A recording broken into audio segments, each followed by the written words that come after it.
Alrighty, welcome one and all to another chill art stream.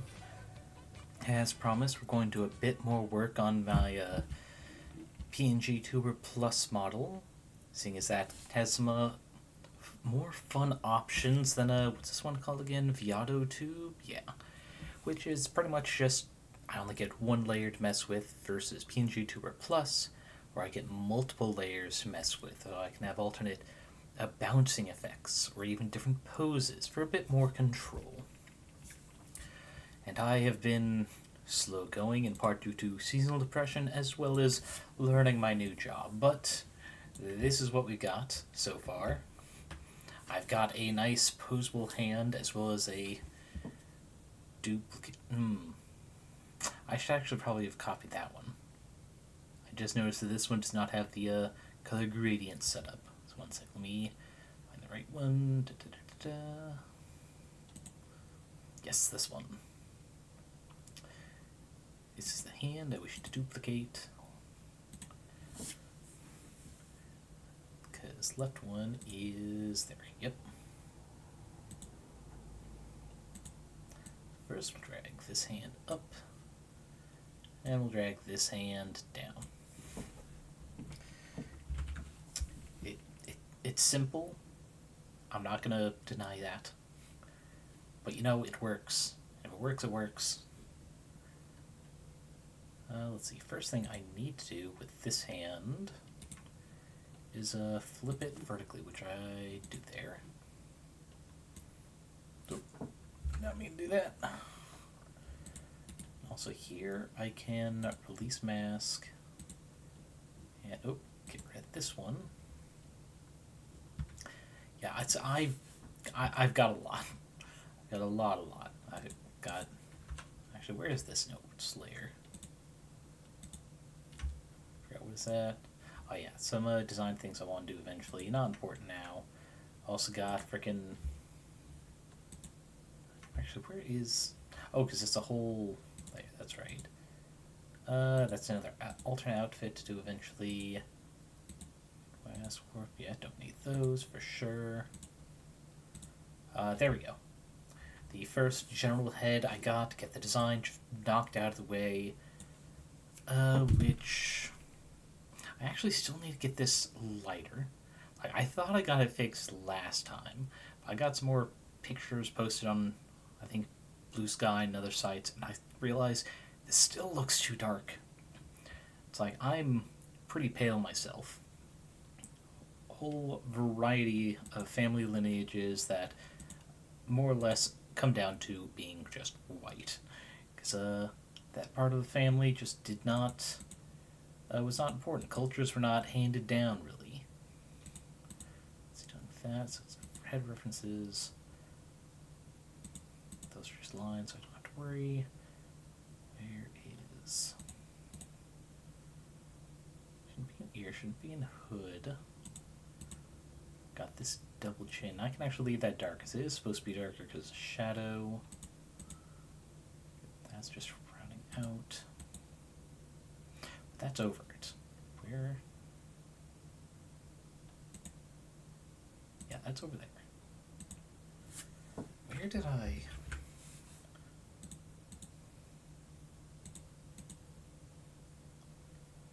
No, I didn't. I didn't leave an ear folder, did I? No, because those are behind.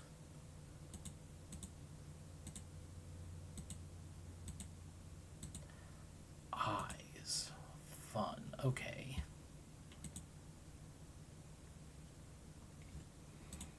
Alright, here we go. Let's start by just bringing all these 2, 3, 4, 5. 1, 2, 3, 4, 5. 2, 3, 4, 5.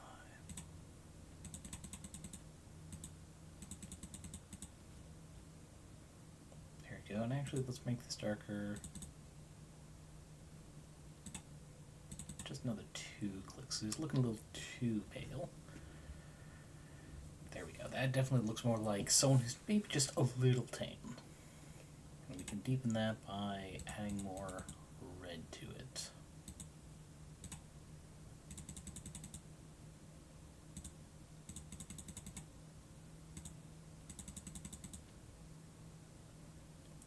good. And now this one is 1230. So if I go into eyes left here, do this face, go to, let's see. Okay, why is this not coming in order? No, it's supposed to.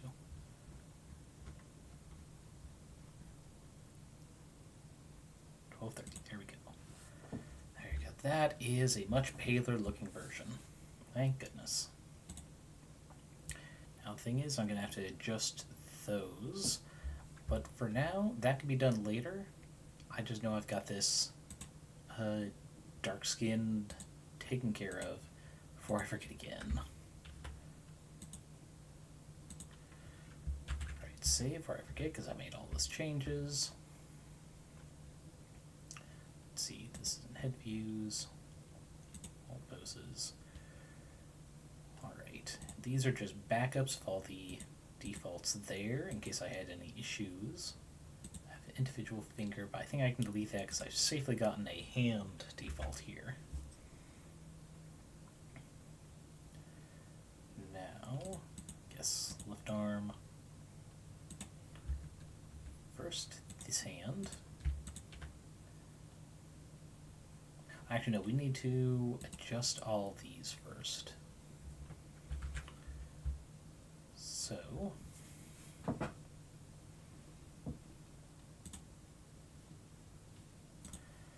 the downside of having so many, like, just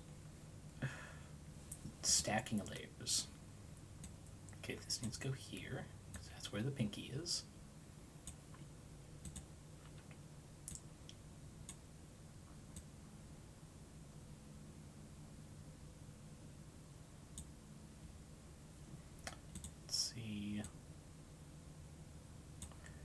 Needs to be adjusted some, just because I've got this going on. I think there it is.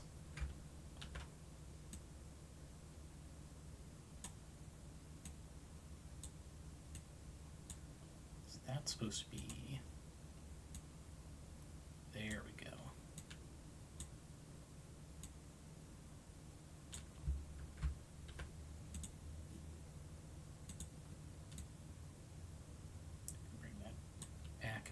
Actually, so we can bring both of these in.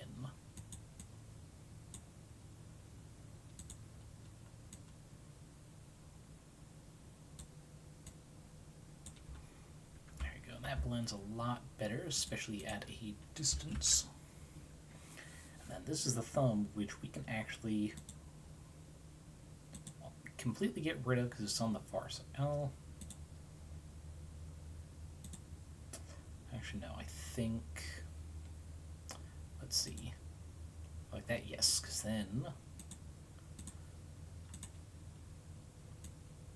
we do,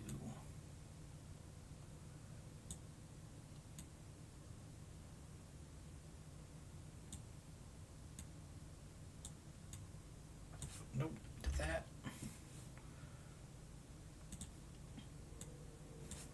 dang it.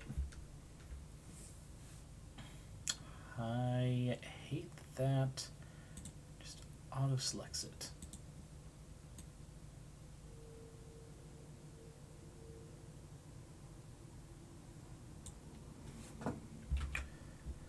Alrighty, so for those of you who've been in the previous art stream where I worked on model stuff, you know that I did this by just creating a little bit extra at the outside and then curving it in so the outline would kind of preserve the shape of the folds of the hand.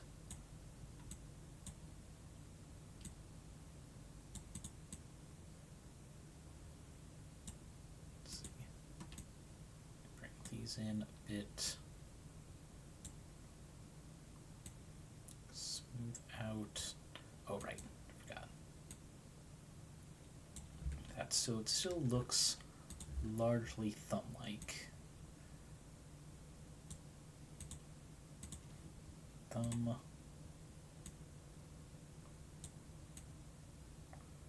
There, because then I can do that. So yeah, the thing that most people probably will not notice about the details of this model, Lucy's only supposed to have 4 fingers.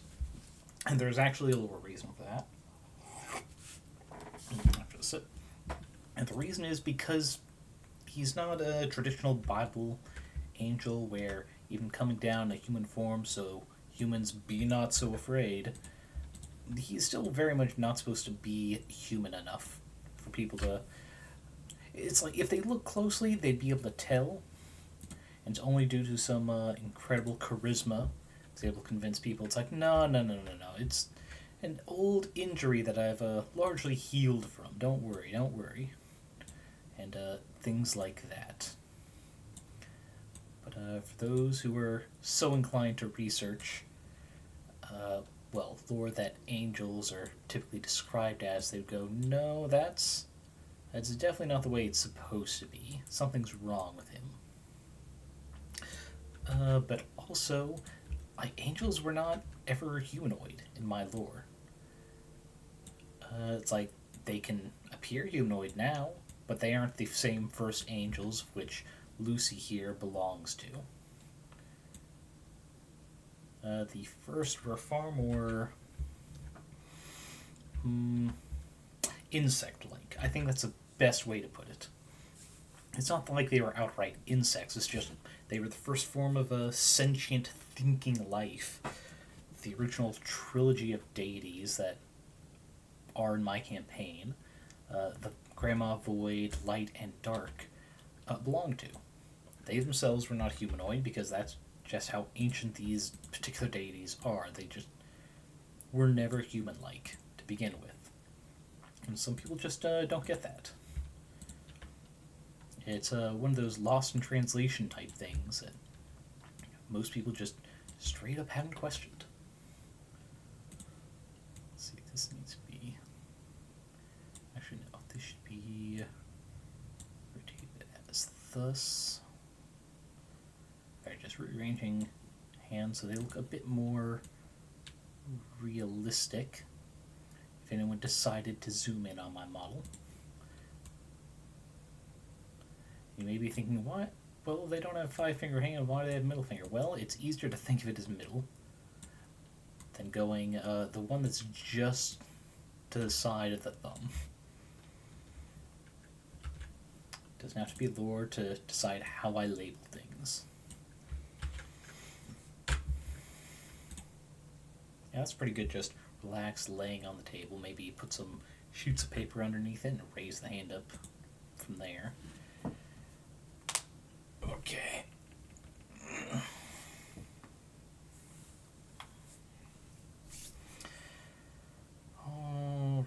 Alright. There, I think I should make some more shapes for the sleeves, the way it should be, and that'll give me a good default for everything before I go into the actual details that need to be on here. So, first, clothing, here we are. Yeah, I've got the internal sleeves there. The actual sleeve ones, they're going to be in this layer, so they can be physically moved with those. We'll start with a pen.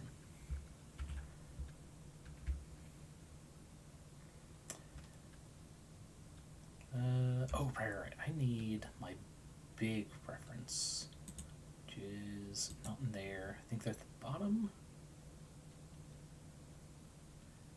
A palette. Here it is. Front. Okay, so I gotta remember I have these cuffs. Those will need to be a separate layer just for the color's sake. Alright, but we will do that before the sleeves proper. They're supposed to be kind of like some sweatshirts where there's like a stretchy cuff before the actual sleeve is connected. Let's see, this one, go ahead and just make red. The next layer, do that.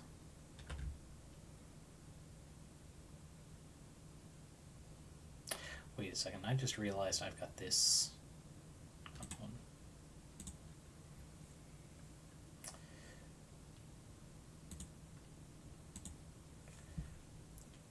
Oh, because that's supposed to be the hand. That's why. Okay. I was wondering why I did that for a second. Because this whole layer is supposed to be replacing this one. I can afford to make it a little bigger because it is closer to the quote-unquote camera. Alright. Oh, come on. There. Just call this the cuff. We'll just adjust the size with there. There you go. It's pretty much trapezoid. Also, let me know if the lo-fi is kind of drowning out my voice. I'm pretty sure I've correctly set up that it is not in the actual recording I'm going to post on YouTube, and it shouldn't translate into the VOD. But worst case, I just take the VOD down on Twitch to make sure I don't get reported. It's like, this is supposed to be royalty-free, but you know how some people just don't even bother checking if the music they picked is actually royalty-free. Okay. Do that. And I'm going to actually make it kind of a hard angle there. Then we start getting the curves here so we get the layer effect.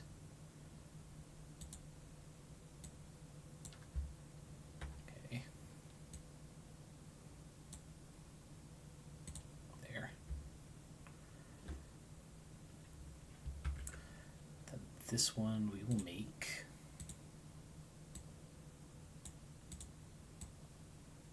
another darker blue for now. And after we get the color scheme matched up to here, we'll correct it. As well as... Oh,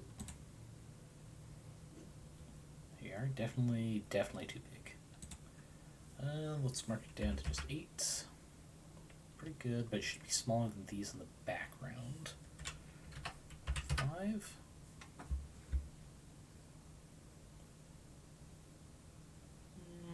Yeah, it's good. Good for the moment. Okay, alrighty. Nope, this layer. Oh, wait. Did I have the table up that high? Oh yeah, I do. Just because this is supposed to be like, he's just chilling on the side of his desk, so arm might be spilling over a little. But I should absolutely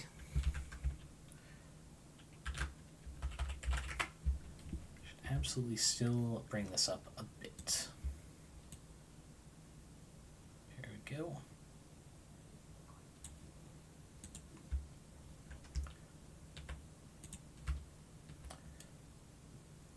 There we go. There it is. So now with that being visibly thinner than that, kind of gives the appearance that it's just kind of like crushed against the table.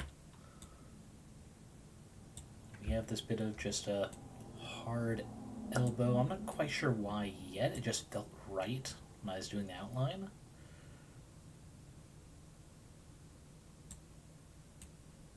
Oh wait, I should make this corner. There we go. There we go. That's how I start getting these folds in here.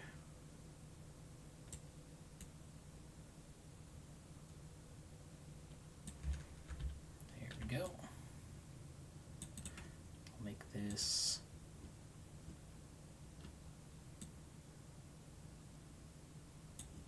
No, we'll do this one so we can make the lengths a bit different. I think we can delete that one.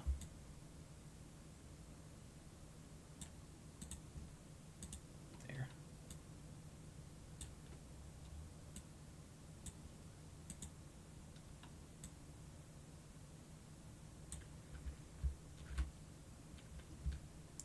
This one needs to be moved up to there.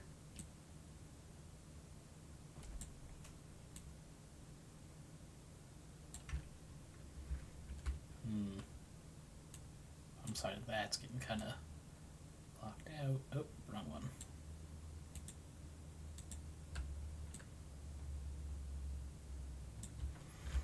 There we go.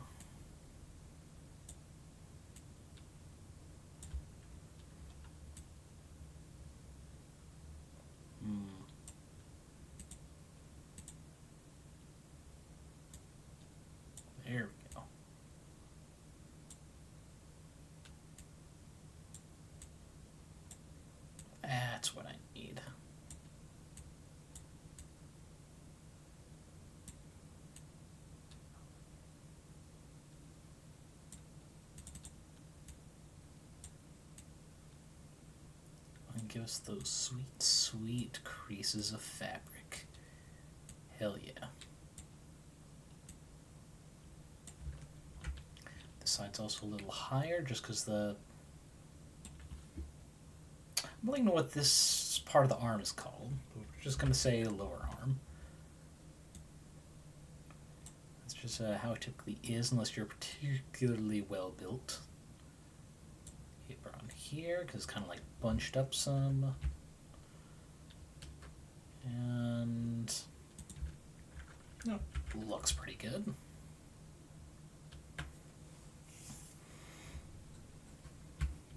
Here we are.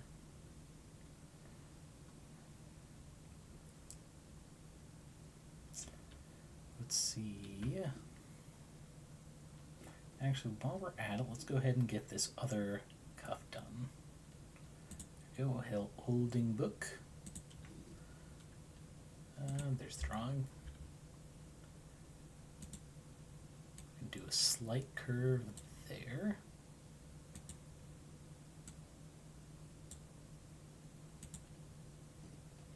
Then there we go, the just generic red.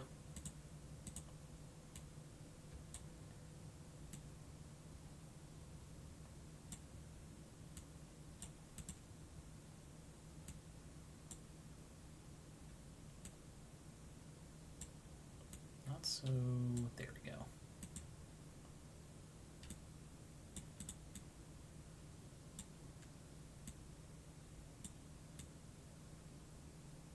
Center there. Yeah, that feels right.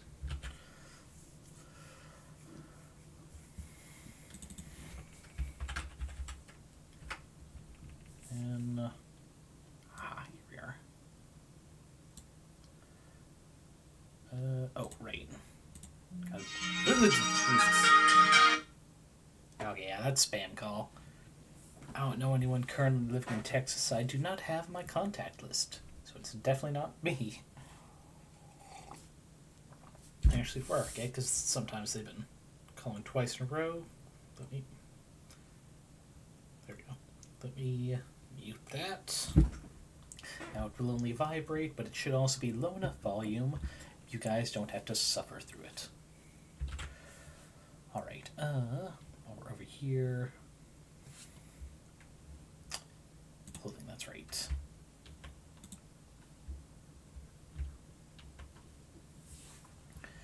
Go ahead and move right sleeve to here, because we're actually working on it. Leave robe, I think. Come on. There. Left sleeve will move to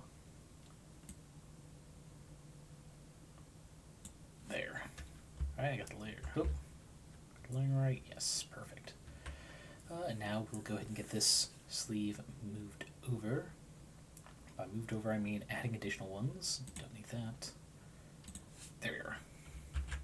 That way, this keeps all the same line width and style without me having to do too much to it. Let's see, first what we're going to do is that, so I can adjust these without too much worry. Because we're going to make both of these corners, which means that they will not be affected by everything else I pull out. Like so. Whee!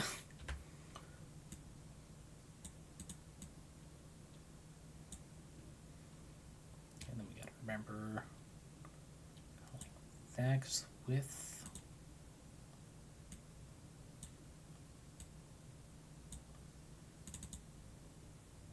That'll let us do some neat little exaggeration shit.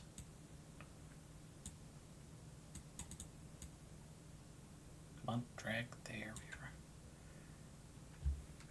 Because these sleeves are supposed to be poofy. Right, this needs to be a corner, doesn't it? There we go.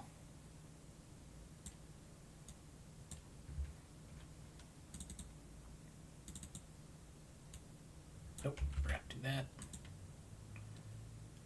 Two corner pieces so I can whatcha layer for the various folds. Oh, wrong one. There we are. I do that so it is connected. Even if it's at the level where no one would be able to notice in the large form, I would know it is wrong, because I made it, and it would bug me. Immensely bug me. I think this poofiness needs to be a bit more, though. So let's go... There we are.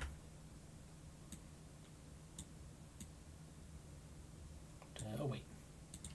That's right. I wanted these to be like that.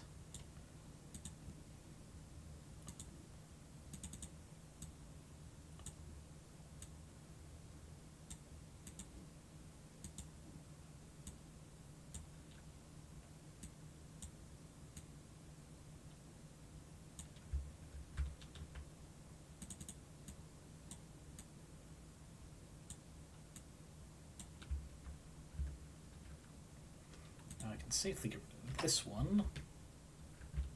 Oh, nope. That accidentally got rid of both. Just that one.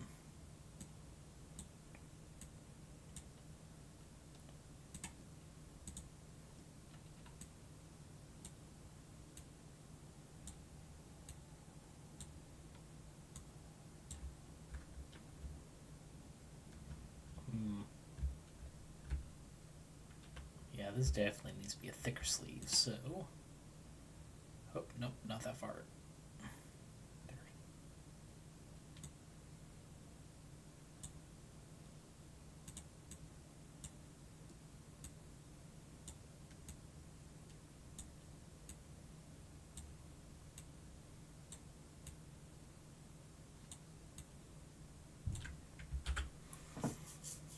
Alright, actually, wait. I forgot I got some sleeve reference for exactly what I'm looking for. Where did I put it? Yeah, sorry you guys won't be able to see this bit, but I'm pretty sure I made a references folder.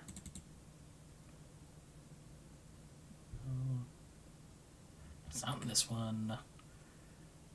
No, that's one for Angel, body shape. Where are the sleeveys? Oh, wait. Not there. No, not there. It's in one of these folders, but I'm pretty sure I labeled something a sleeve. Why is that all caps? How about ref, short for reference? Nope.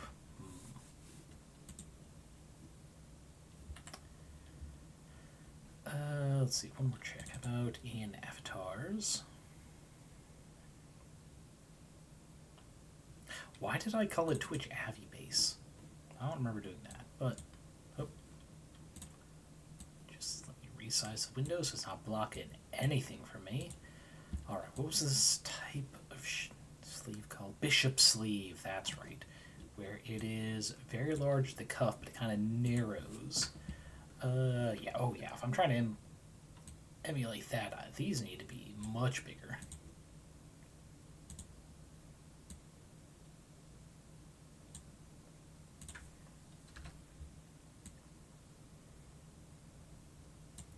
Should be like closer to that.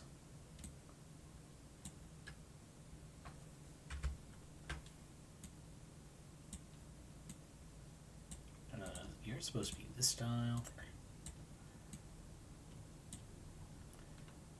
And shoulder should be flared out a little bit, but not a lot.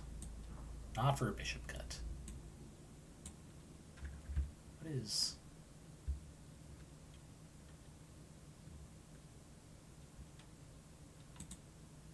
One sec. That little bit of skin showing was bugging me. Okay, here we go. This side.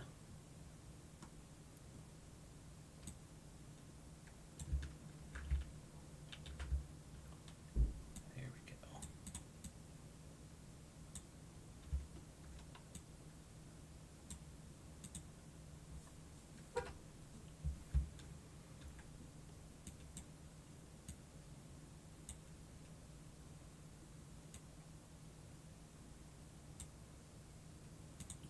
also be it like that. Alright, now just this. Yes.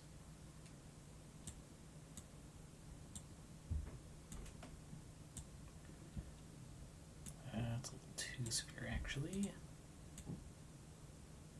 Ah, that needs to be an angle now.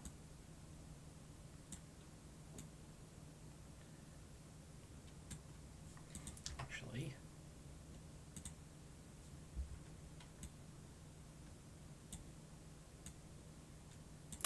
why are you... I think maybe I need to turn you to that. There you go. That looks a lot closer to historical bishop sleeves. Should be... do this so it's a little bit more controlled.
Nope, nope, not that, not that. There we go. Ooh, corner.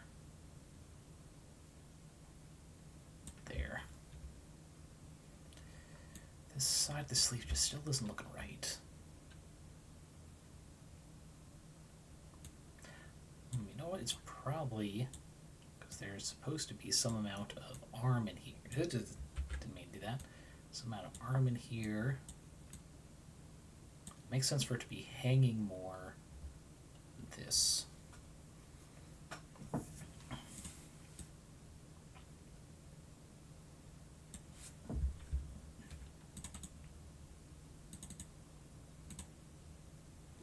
Take these both corners now that I'm... Nope, nope, nope.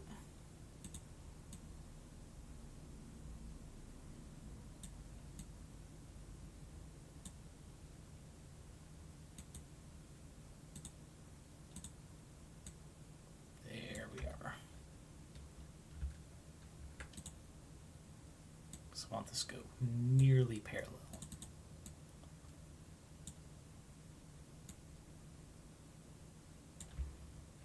Like that.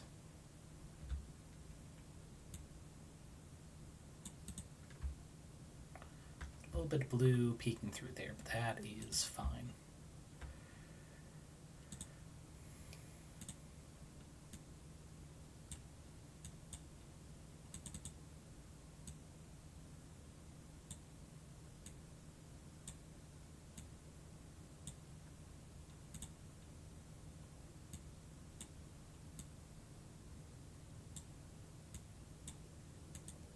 Nope, nope, there we go. Corner, bring this in a bit. There. That's looking a lot more natural. Yeah. Extend that out.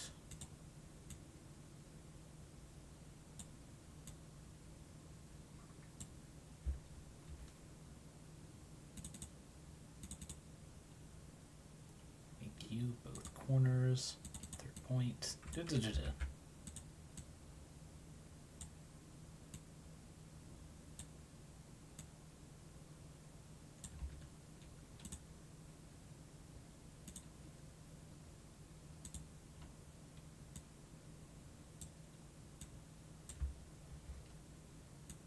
Alright. Okay, big sip.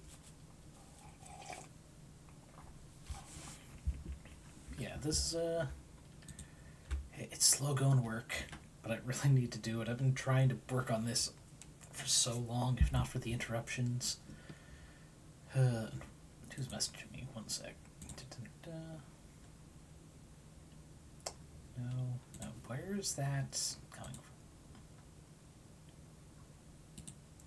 Ah, on those servers I don't do too much in.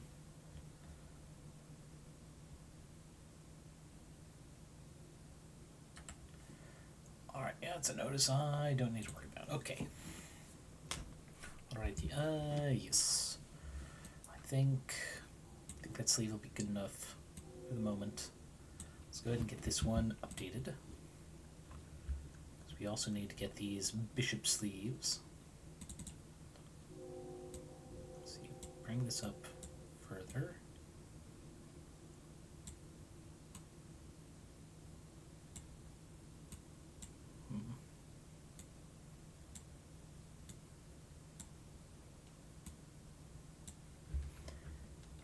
What we need is turn those both in the corners. One of these here.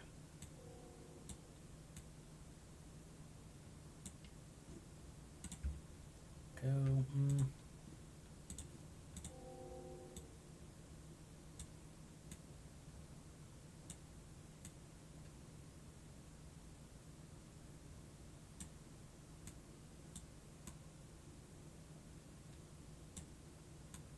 There.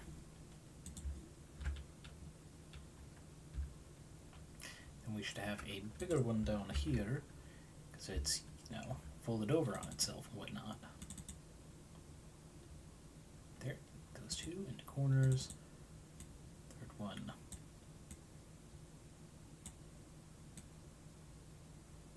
Right, that needs to be corner 2. Let's not try to do that to me.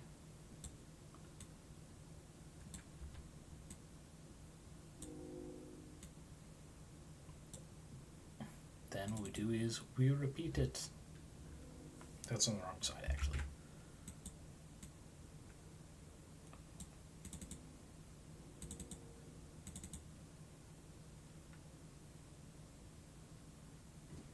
Get all those in corners, then bring them down.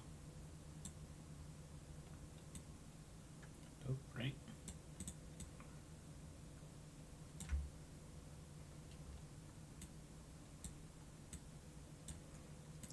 But would you look at that? We have got clothing folds without having to do multiple layers and what have you for different effects, different folds and colors and what have you.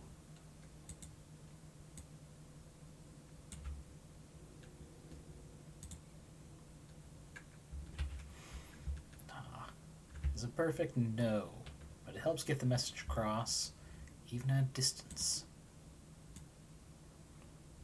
I just wish this part was easier to do. In a way that I was satisfied with, at least. There you go. I think that one should actually be a little small. Right, because I forgot the overlap does that shit.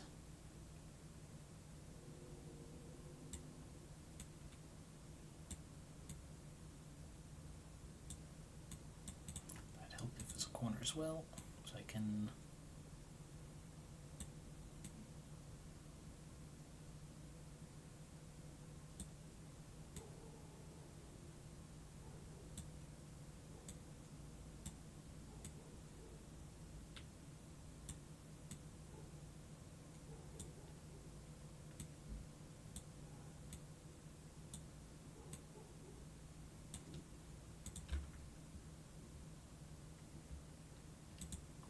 This one we can actually probably curtail by a lot.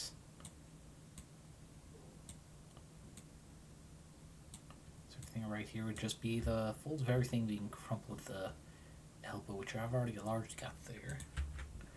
Now for those of you who are wondering, but Lucy, this clearly is a different layer. How do we take care of that? Well, the answer is simple. Go in here to stroke paint, and we make it this round gradient instead. With a gradient editor. There we go. Center here where the color is going to be strongest. increase the gradient like this, and then bring both sides of this gradient in so it becomes invisible. Then we just see a few that could be, just the folds of the fabric. It's not perfect. We still need to fix that. We can do that by just bringing this in and adjusting the angle. Okay, what if instead...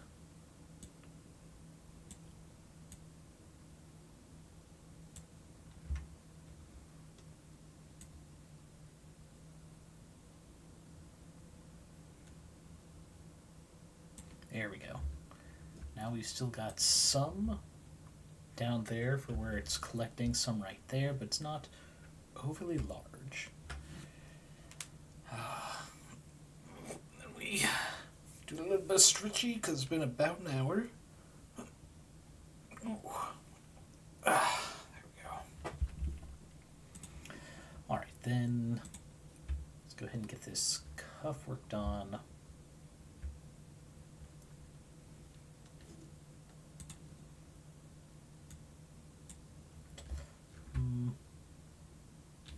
I think we're gonna move this whole piece in that much and shrink, just so we get some more of the actual cuff showing, like that.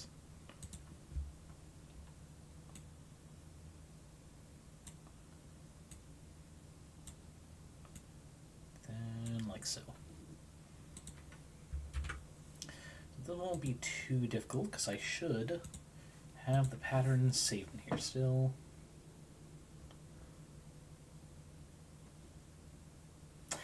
It's gold, that's right. Pattern like that.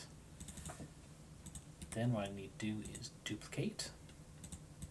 Down, rename the top one to pattern.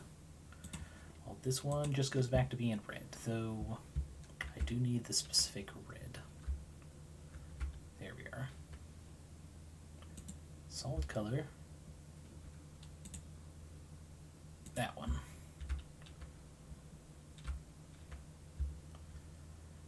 There we go. We'll adjust the size and spacing of the pattern. First,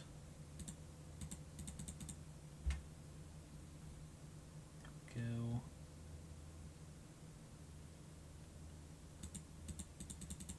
No, the other way. Negative way.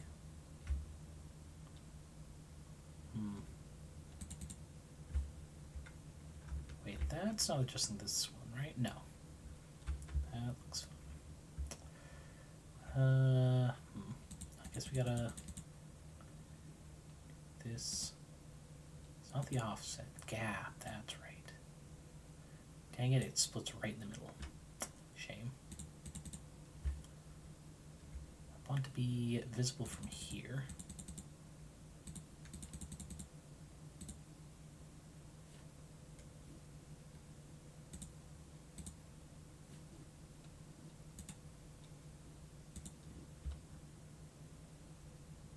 Yeah, I think that's good. Though perhaps we should also adjust the size of it. Round out this side like that. Just do the same for both these.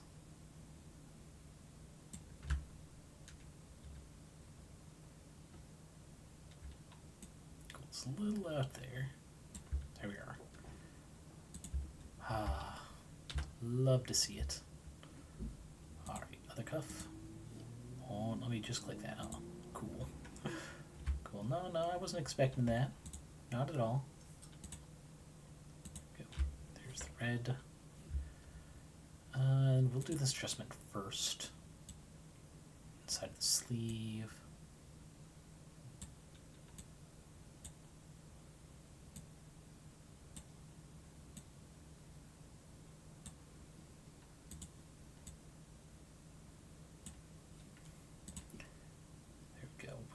colors.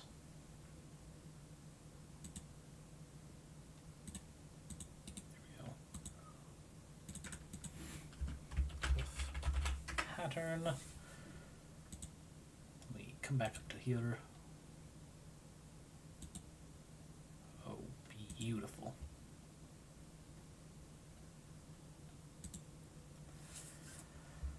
There we go.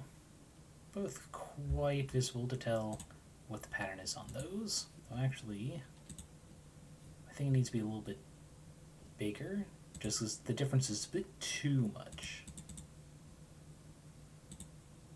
There you go. That, you can still tell what it is, but it's very clearly still smaller than the other cuff, which is in the foreground. Alrighty.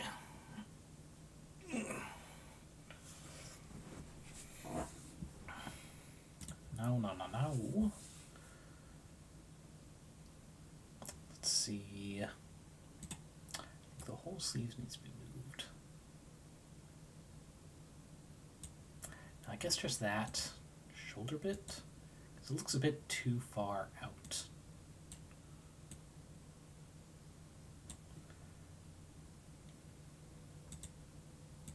We don't really need these now, though we'll keep them there in case that changes.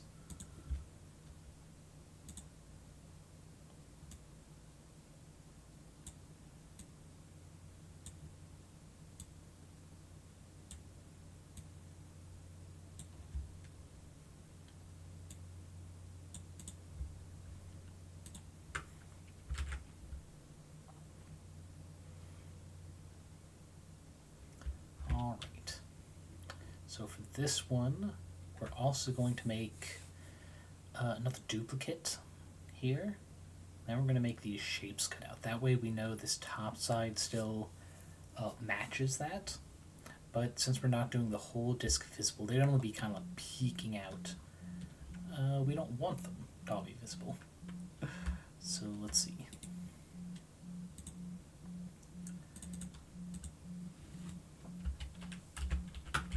Ovals.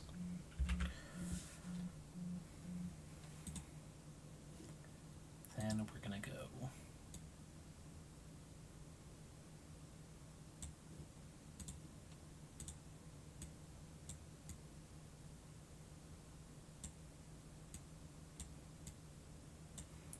there we are.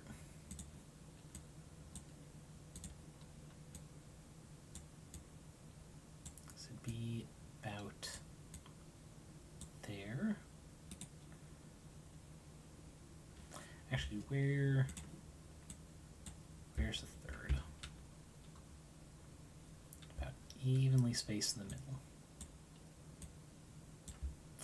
Right, I forgot I'm gonna need to fix those. Ugh.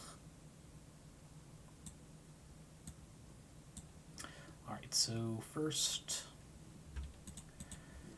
let's just convert these all to path.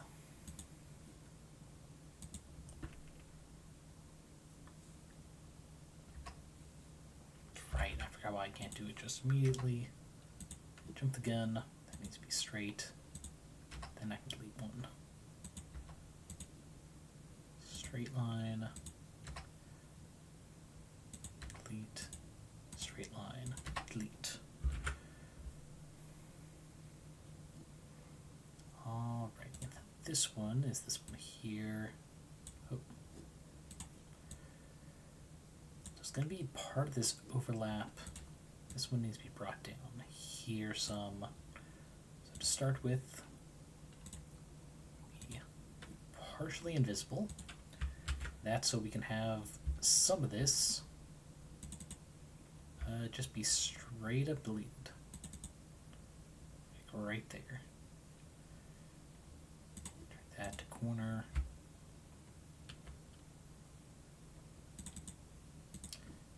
Turn that to corner. Actually, no. I'll need that one.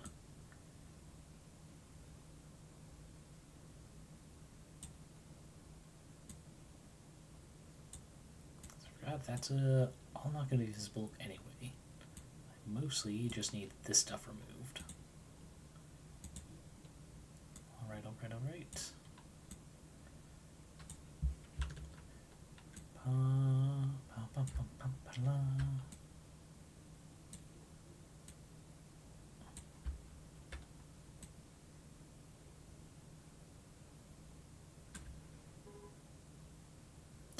think that'll be good enough for here.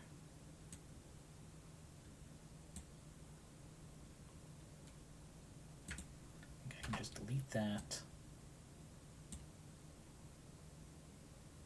Make those there. Nope, not that. Turn that to straight line.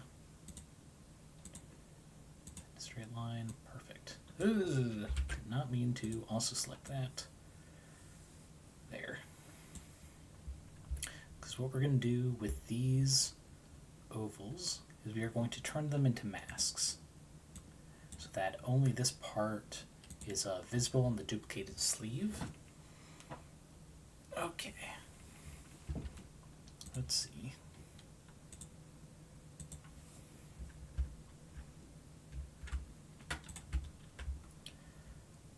Here.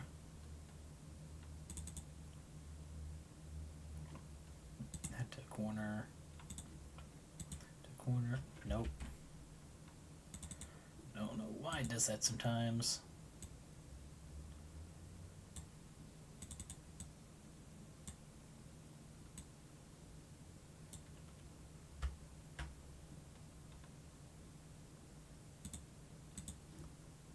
Corner, this becomes a straight line.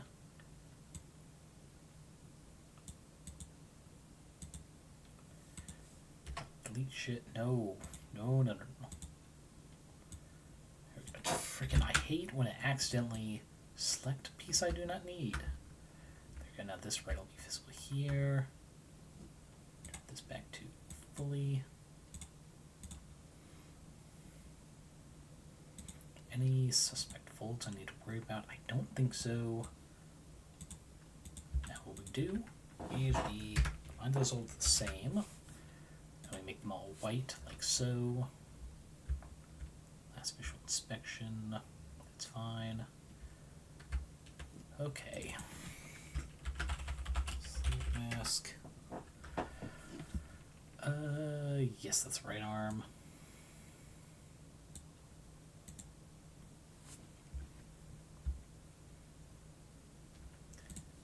To make sure this is going to pass the visual change, return this.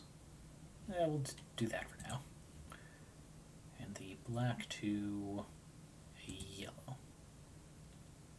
Because what it's going to end up being is a gold. Oh wait, no. I won't be able to do that. So we'll just make that not visible. Save before I do this. Set mask. There we are. Alright. And now what we'll do. Turn this one. Ovals. Come on. This one.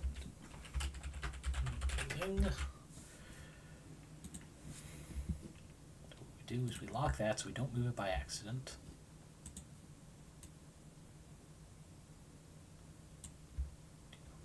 That under one like this. Oh, and I almost forgot.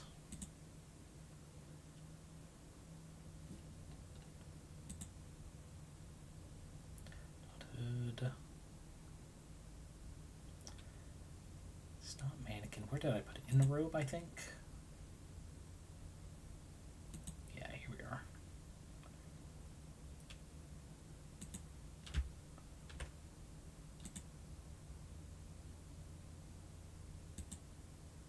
Oh, it's that part of the robe. Oh, sleeve. Here it is. That's the cup. Stroke is 249. Alrighty. Easily done. Just back into here. This we turn into this pattern, which is 249. We had just confirmed.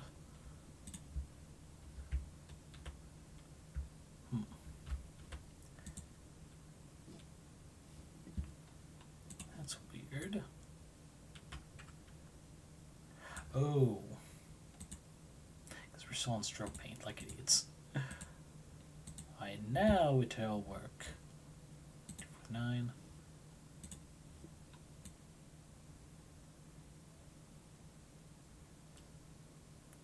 Let's see.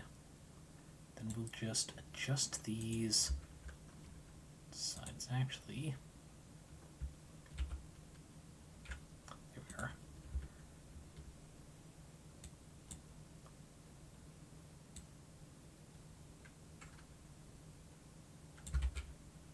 Why is it doing that?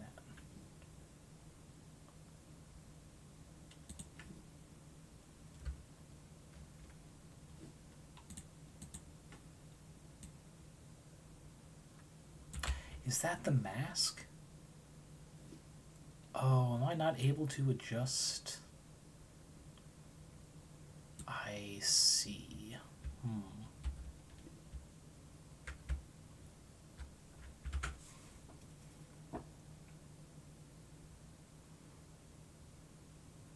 Alright, new plan. Okay. Release the mask. Then it should be path intersection. Now it should work the way I want it to.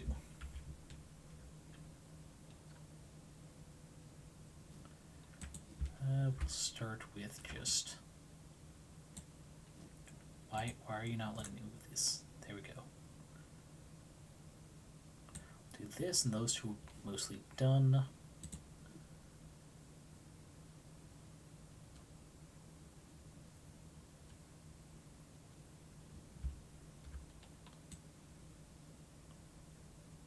And there's that one.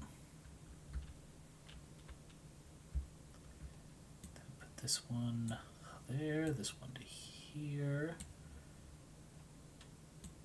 Just that there. This is the part where we're just crossing the I's, dotting the T's, what have you. Alright. Oh yeah, we almost forgot to mess with the gradient. There we go. Do is return into a reflected. So that's how we get the kind of slightly gilded effect.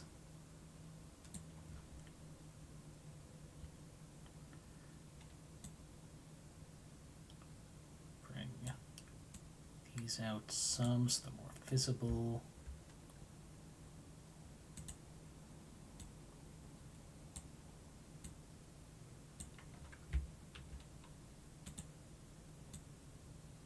These parts are closer to the camera, these ones are further.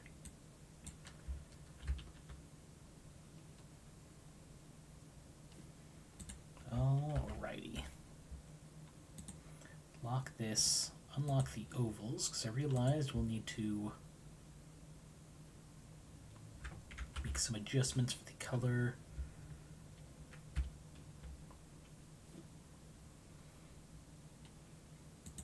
Because I forgot. Get the colors for the, not the sleeve. Here, the fill. This one is 329. Easily done. Then we can minimize that.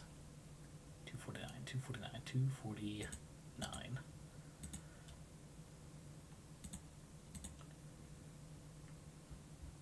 Oh. Wait, shit. No, we'll just do this one. Because it's right there and it looks like pretty similar colors. Actually, make it a circular one. Ah, shit. We did too many adjustments without saving. And Inkscape don't like that. 1 second, we'll be back up in 2 shakes. Alright, we need to get that gilded color back, but also the exaggerated things there. Let's see, I think we can minimize that, which should help. This is right arm, hold book there.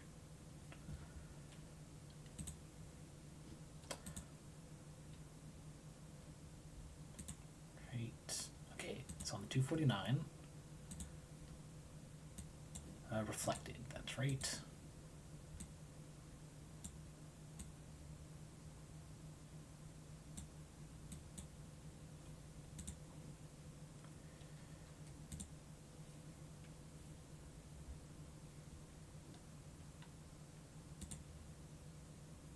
Oh, that part did get done. Okay.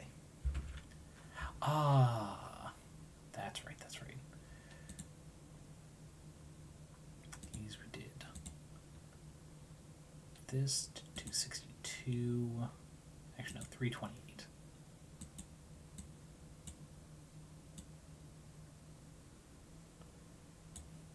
Need to invert.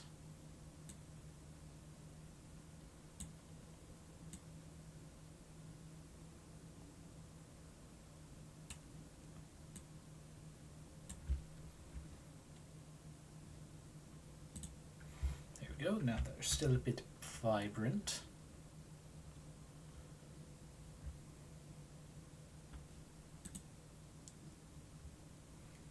Oof. Come on, captioning. Okay. That was weird that it just froze on a single O. Ooh. Yeah, big sip time again. Ah. Okay. I'm going to wait on doing the circles for this sleeve, but you know, let's go ahead and get the main colors on there. Make the front pose again. Okay, sleeve R332. That's the same pattern for everything, I believe. Oh, no, 333 for the torso. Alrighty. That's that, we don't need it. Okay, get this color first. But nope, not that. 333.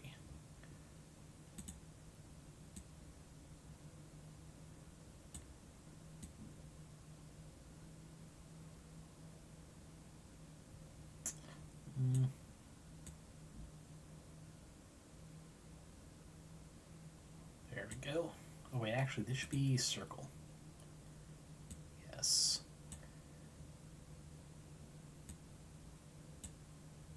Shrink all this in.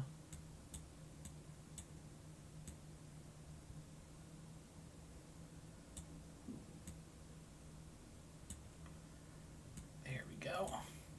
Gives a little bit of definition and shape to the belly.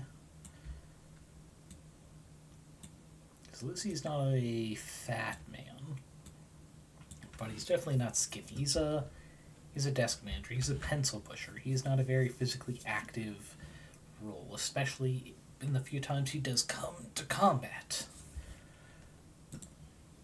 It's all about spells, buffing the rest of the respective group so that they can focus on whatever's at hand. Left it there. Alright, we're doing the left arm first. Right. Yeah, linear should work for this one. It's 332, because that's the one that has all the most. Oh, wait, but it's...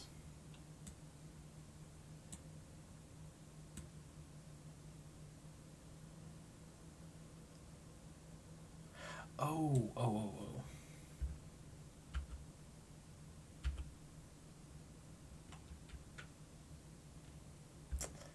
The linear one is there. Flip that. So it should be lighter on top.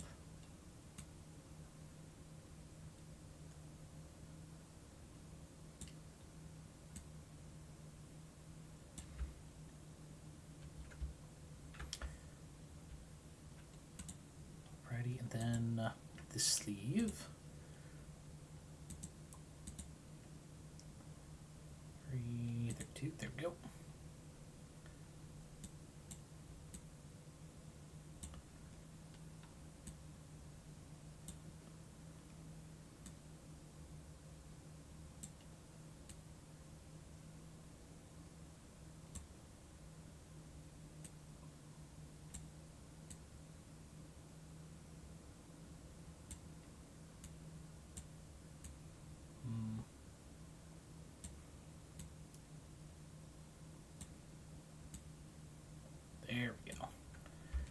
want this shadow to be more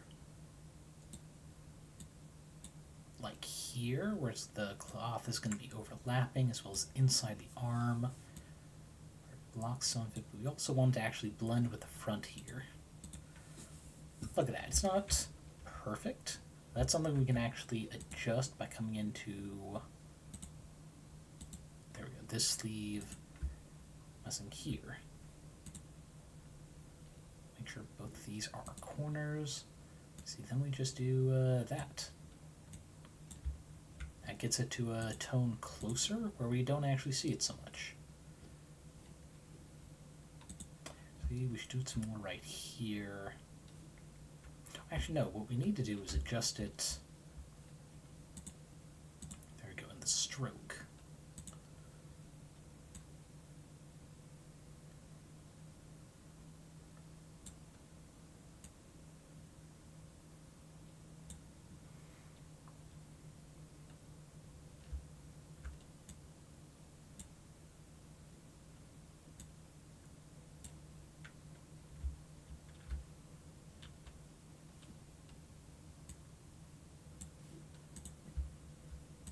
There we are.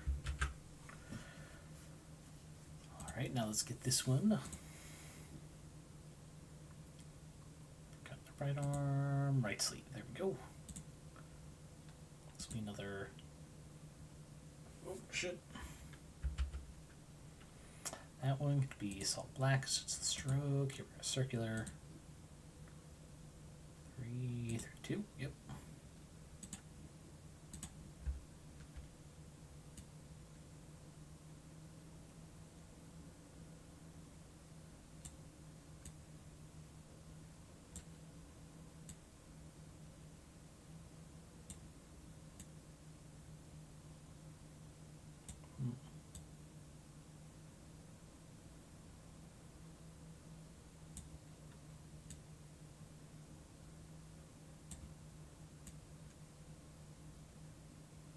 There we go. We got light focused on the forearm.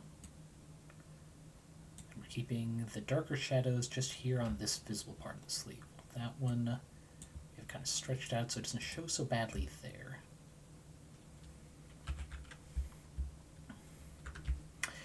Now, I think we adjust the stroke of these so it's more of a really dark blue or purple rather than this black, which stands out a whole lot. Let's see, we'll start with this level of sleeve. All right, with the stroke here, let's take this dark shade. What we're going to do is we're going to make it a little darker, but not too much.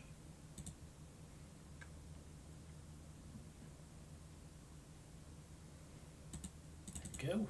Now we can just copy it to the others.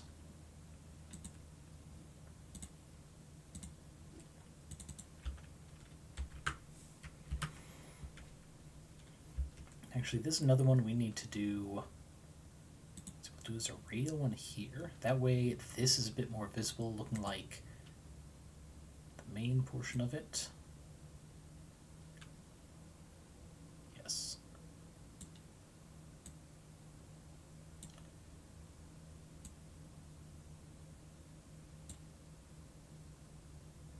Actually, no. Do it as a line.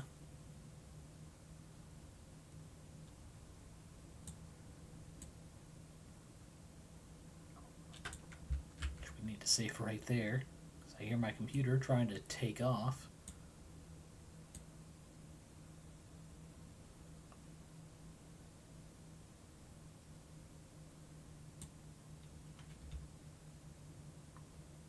Oh, nicely, a bit of that is visible. But that's fine. Right? Yeah. Head, make sure that was done correctly. Now we can adjust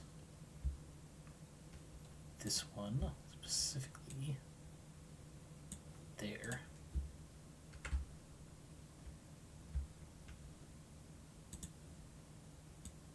This in at that light part. Actually, you know what? I think this also needs this darker stroke.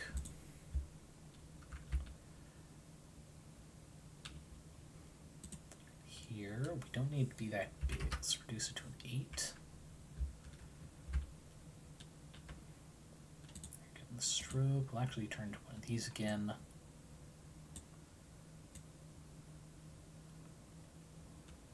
There you go.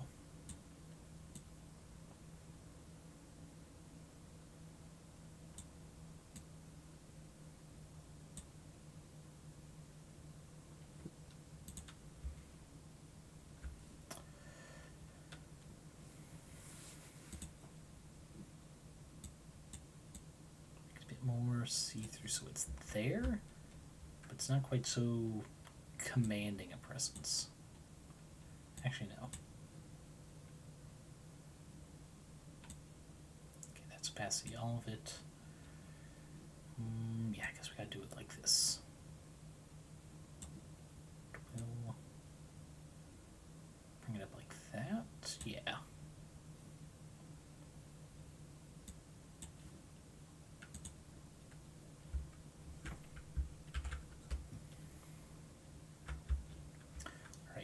So, make sure I'm the right one, yes.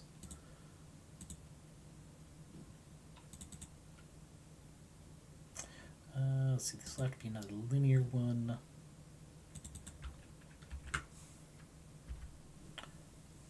Alrighty. There's the hard line. There's the no line. God dang it. Again, I'm doing too much. There.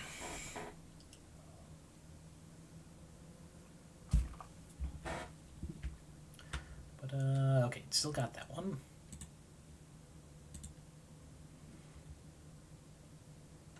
Stroke. Drum line. This color in particular. What if we did it? Okay, there. That might be what was messing with it. Just all those individual dots visible.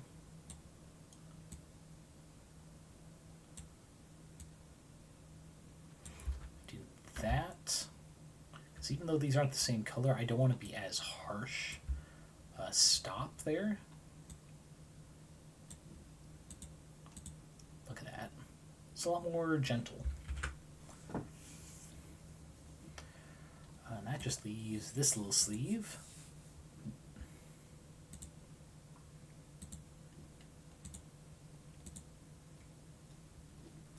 Which I think I just leave as a solid line here.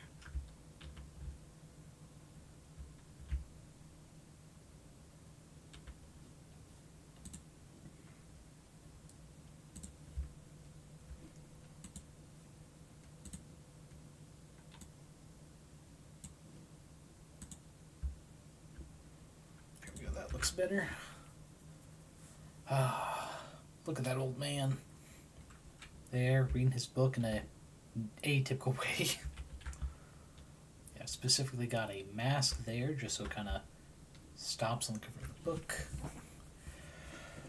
Yeah, there's a lot going on here just to preserve all this detail. Speaking of, I still need to get this. Let's see, I think I can just copy this bit wholesale. Put front. Question is, do I want this sash visible there? That is a question. Start though. So that's in the robe. Also ignore the definition on the chest there. That's just more to give me a better idea of the shape of old Lucy here.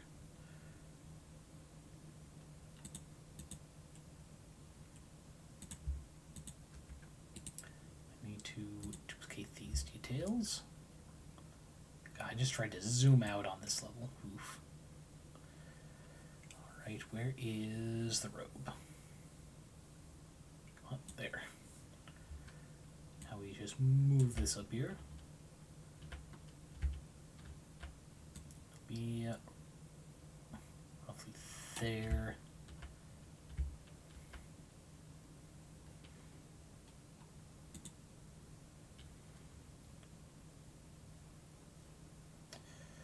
Let's see.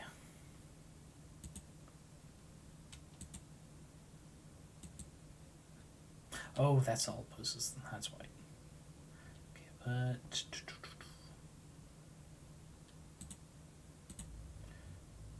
okay, this is where. Oh, I hate when it bounces me back to the top there. Okay, I don't need the sleeve. The border stroke pattern. The red, yeah.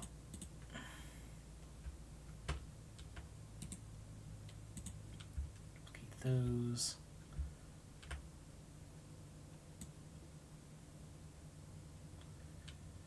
This will also need to be over the robe. We're just going to move it up like so. What we're going to do is we're going to cut down this section largely because we don't need all of it. But I guess while I'm at it, I'll go ahead and copy the sash as well.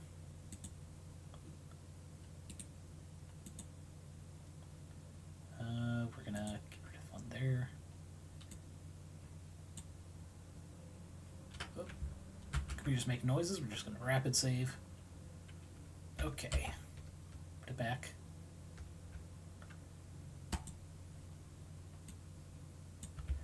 Come on.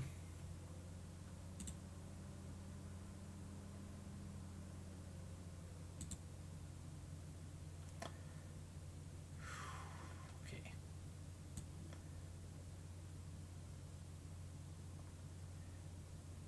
This would need to be both those. Alright, wait for computer to catch up just a little bit.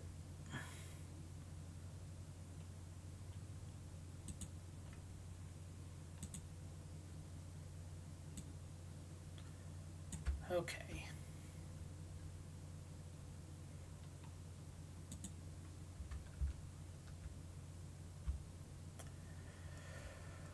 Alright, we'll start with just removing that visual. Focus on the braided belt. Oh, zoom. So to start off,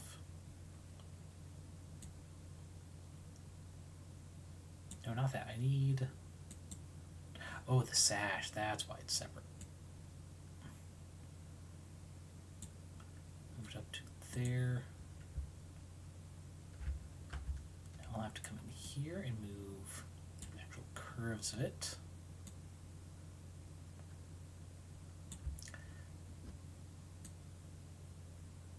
There we go. Yeah, this is supposed to be kind of like a. What's the term? A men's girdle, I think. This helps thin the waist.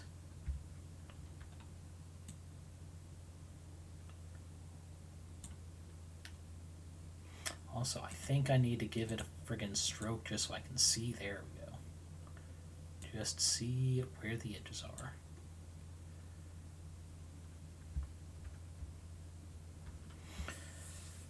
The actual one.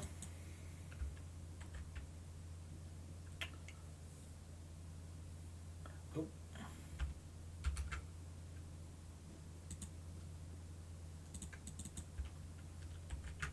There we go. There we go. Do the lighter. Behind everything and heck of a lot there. Because I mostly just need it visible here.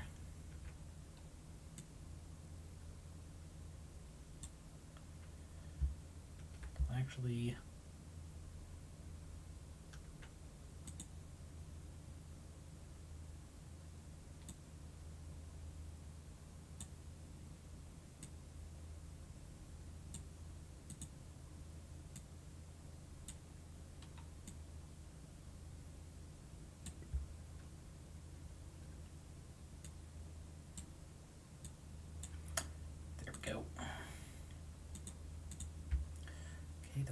belt, which is a single item.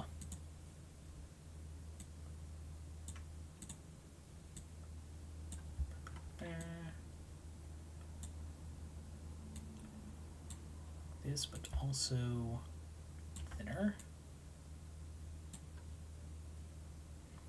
Right back to the sash.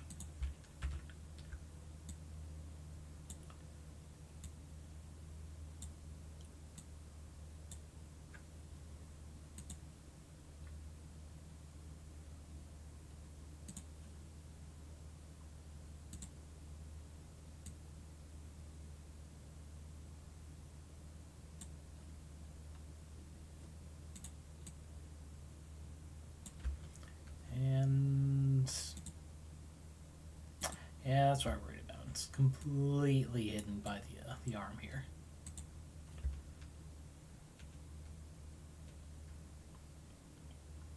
But it won't be all the time. And that's what matters. Now let's get back here. Because yeah, this is supposed to be in line with elbows. So it being right there is fine.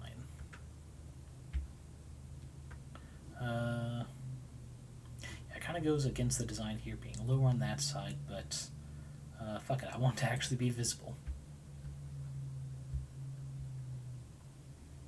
Let's see, I think left arm I can bring the hand down. Though, almost forgot I have to do it like this.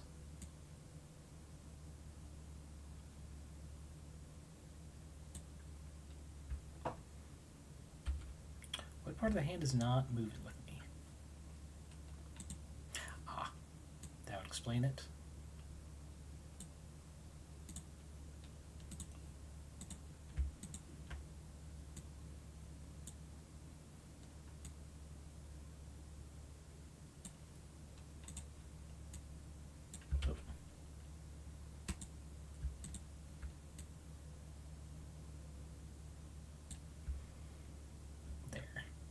Now it's a bit more visible. We also need to adjust the clothing right there. So now we need to add one here. Make it a corner and allow it to muffin top out.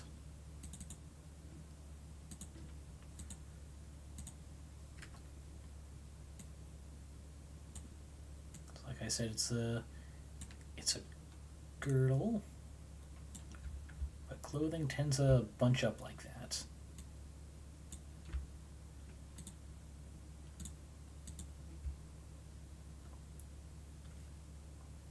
See, belt sash brought down a little actually. That, but also here, robe. There.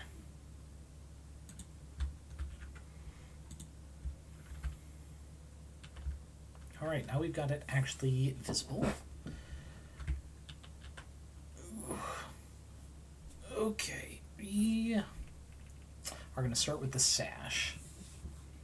That's going to be less complex. The front closure I'm going to have to do in multiple segments. Because these are a pattern. And it's going to be, I think... Ah, yes, there we go. These need to be grouped at least.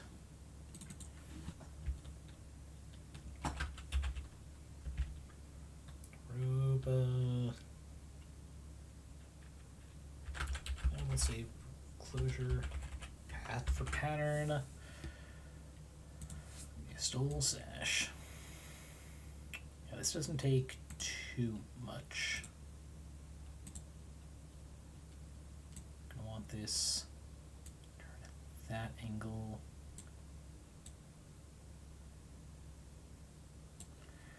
There we go. So keep that one. Hang the curl. Not that.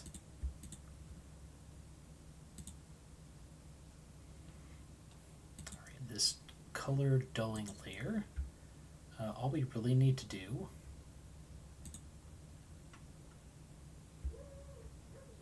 is select all these.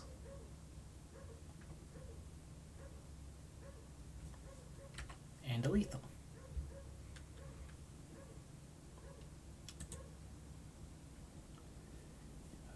Let's not, emblem these two.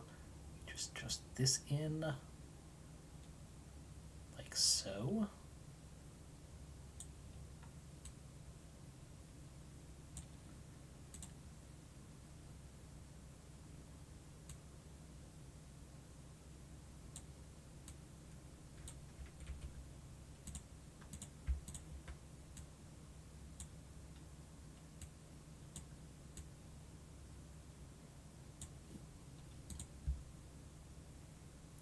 And there we go. It's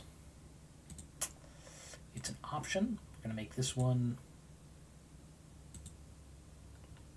bright orange so it stands out from the rest. And that one, because we're not leaving it on. Because it's going to get in the way of this closure pattern we got planned. Oof. God, how's it already an hour and a half? Oof. Alright, after I get this figured out, we're going to take a very brief break for some more of the, what's the right term? For the other creative pursuits that are going to be involved. There's a closure. The world building stuff I've been working on that I was planning to talk about a little bit last stream, but it sadly did not happen. I think I'm just going to do this. Down to room closure, that's right. What we're going to do is we're going to do intersection on all of these, which will only leave the parts that overlap between these two.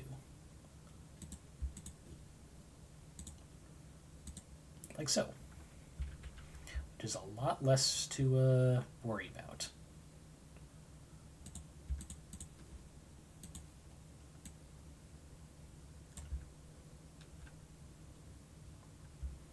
Let's see.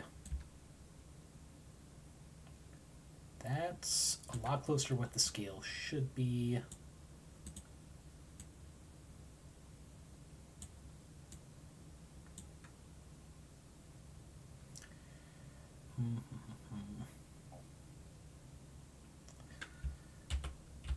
Let's undo that. Okay, we are going to cut it down into shape again. Now that we're closer and we know where we're going to work. Let's see, I think we're going to do it. There we are. Right in the middle of the star to right in the middle of the star.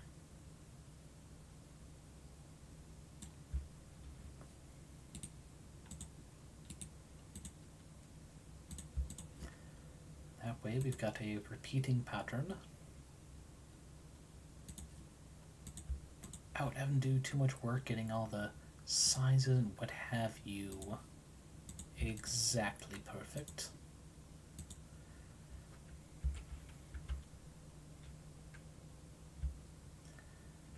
Alright, now because we will not need the ends, let's see. This one, I'm going to modify the stroke. There.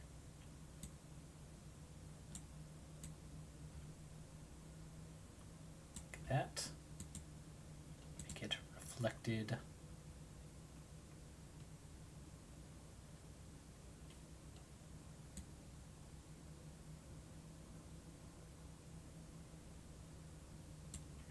Slowing down because the computer's making noises again.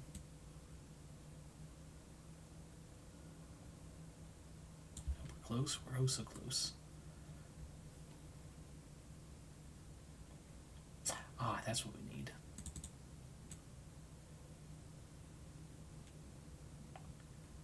Okay. This to there, this to here.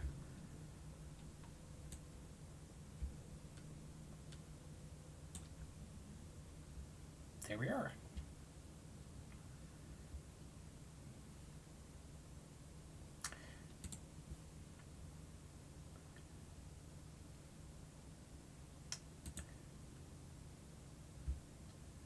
We need to bring these down.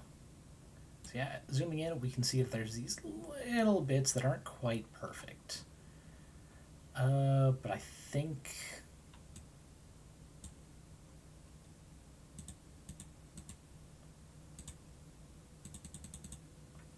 There we go. Let's see, yeah, that's close enough for being on top.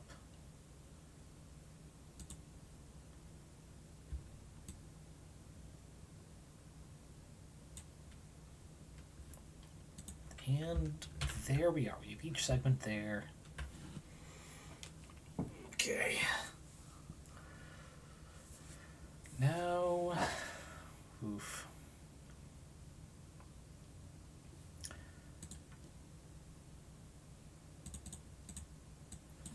This one to the base version, because we're going to need to make multiple of these. Actually, also make them thinner. Yeah, just because of the angle of the core. Actually, duplicate the base version first.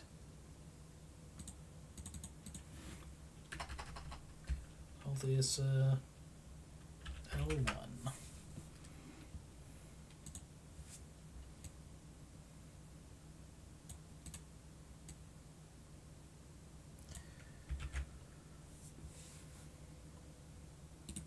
Then we duplicate, break down here. This one's L2. Make that visible. This one we flip vertically. Gotta bring down to there-ish.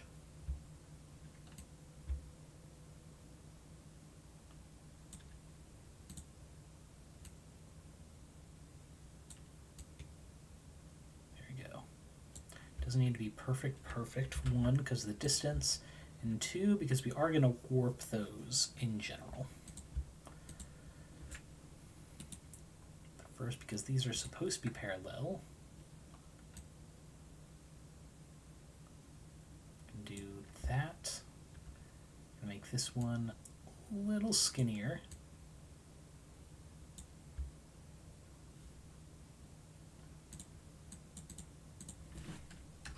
Now we got the right one, and 2. All right. We also need to get these moved.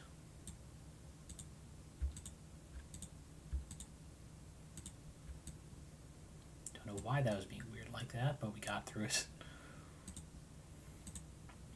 Then we should duplicate this one, move it down.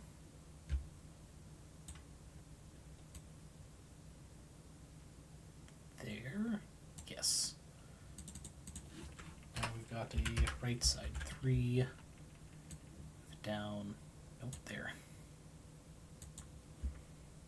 Doesn't cover, sorry, not too much is visible, but we do still kind of need it.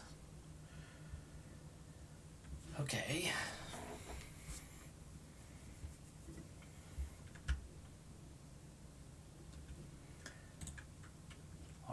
This is the effects, yep. Now where is it? There we go. Wait. I think it's envelope deformation.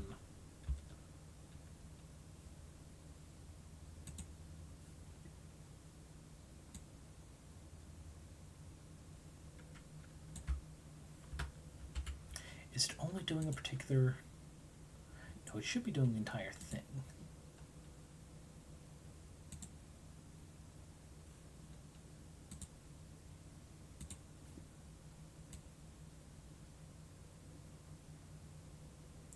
It's not selecting everything. I don't like that.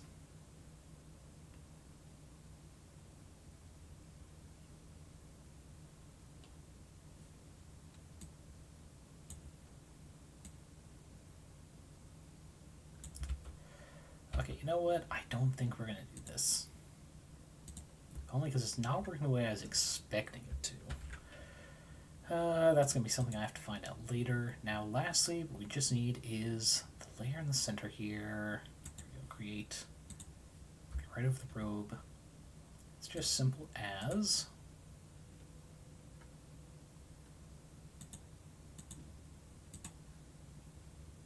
that.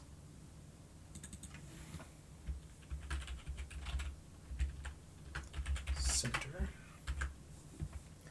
It's going to be here. We can actually move. There we go. All this into this group.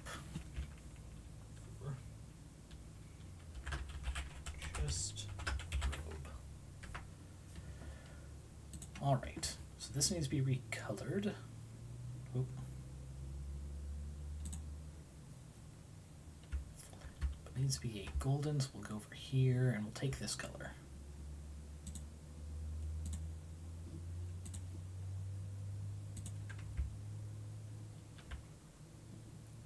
Dull it up a little bit. There.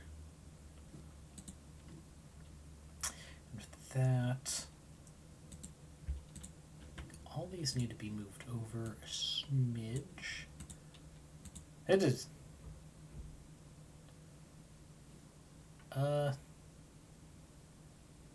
Thank you for the follower. Sorry, thank you for the follow. Twitch 88998754. Sorry, it took me a minute because, yeah, I'm used to throw commands being connected to, someone doing an exclamation point something. So I was like, wait, where's the command? Who did that? But yeah, welcome in, welcome in. As you can see, I'm doing a little bit of art. I'm going to take a break a bit and talk about some of the lore of the world that Lucy here comes from. There's the delayed follow thing as usual. But yeah, just moving these little bits over. But yeah, welcome in, welcome in. How's your day been? I know holidays are not easy for a lot of people right now, but hopefully you are enjoying yourself. Nothing too stressful at work and whatnot. Let's see, does this need to be... I'll move it over a little bit more. There we go. But yeah, this is Lucy. I'm getting just the general basics done, as I've not done more than just like the general shapes, and I've been trying to fight myself and make myself do so, but today I'm actually getting the little details, the colors, this other hand done. I think after coming back from the break, we'll work on another hand. First, let's see. I think I need to bring this arm in, actually. That sleeve. Lower arm, bicep. Oh, right, that's the flesh bicep in there. Same with the elbow. We can make those visible so they aren't draining the computer resources. There we are. I think.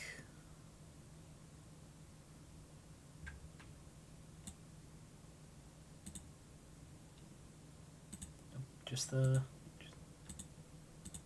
There we go. Sleeve. Then make it a little thinner. There we go. That still looks a bit much. I think I need to adjust this hood. I think it's just too far back, even for being like the hood that needs to go up. So where's hood?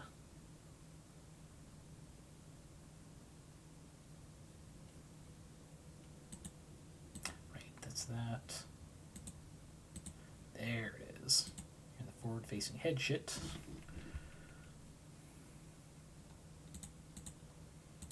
There we are. It's in about there. Not quite so bad. I just need to fix here. Oh.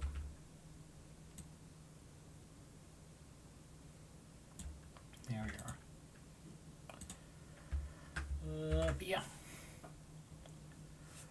there is the wonderful side view.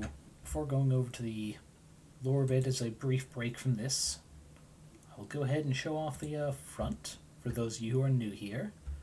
This is what I did first, the head itself and the just general details that I want to be kind of a reference sheet. I haven't updated the hands down here because I didn't think they were too important. I'm going to have bigger hand references up here later. But my computer's kind of struggling right now, so I'm not going to show all that off.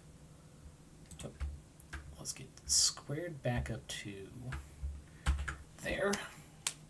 Alright, let me open up that other window for the lore shit. There. I just need to get into home brewery here, and then I'll make it visible.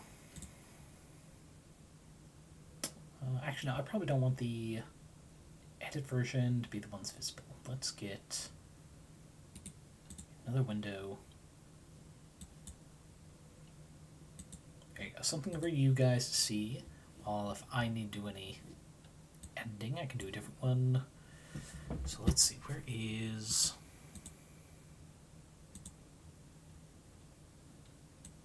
Put this up to there. Ah, there we go. It's almost centered. We'll adjust it to there. Oh, actually, this is the one I wanted to go to. This is not lore. And I'll do this one first, but let me go ahead, get the other one. There we go. Yeah, I'm going to be talking about some lore that I promised my last stream, but got distracted with the other things to come up with. Where is... There, copy URL. So yeah, those of you unfamiliar, especially your new chatter, Mr. Twitch String of Numbers, or Miss, I'm not judging.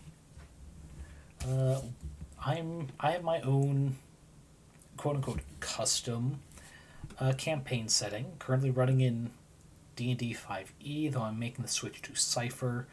Some version of this setting has existed for, gosh, multiple systems. Started in GURPS, transferred over to the Fate system. I almost went to Pathfinder. It's pretty much up between that and D&D 7 or 8 years ago before I went all in on D&D because it is less complex character building system. It's a little harder for me to get into on the player side to help learn it. But yeah, this is my setting, which is... It's supposed to be... This may be strange, setting neutral. In particular, this tragedy is the pre-chronologic era. Wait, why did it...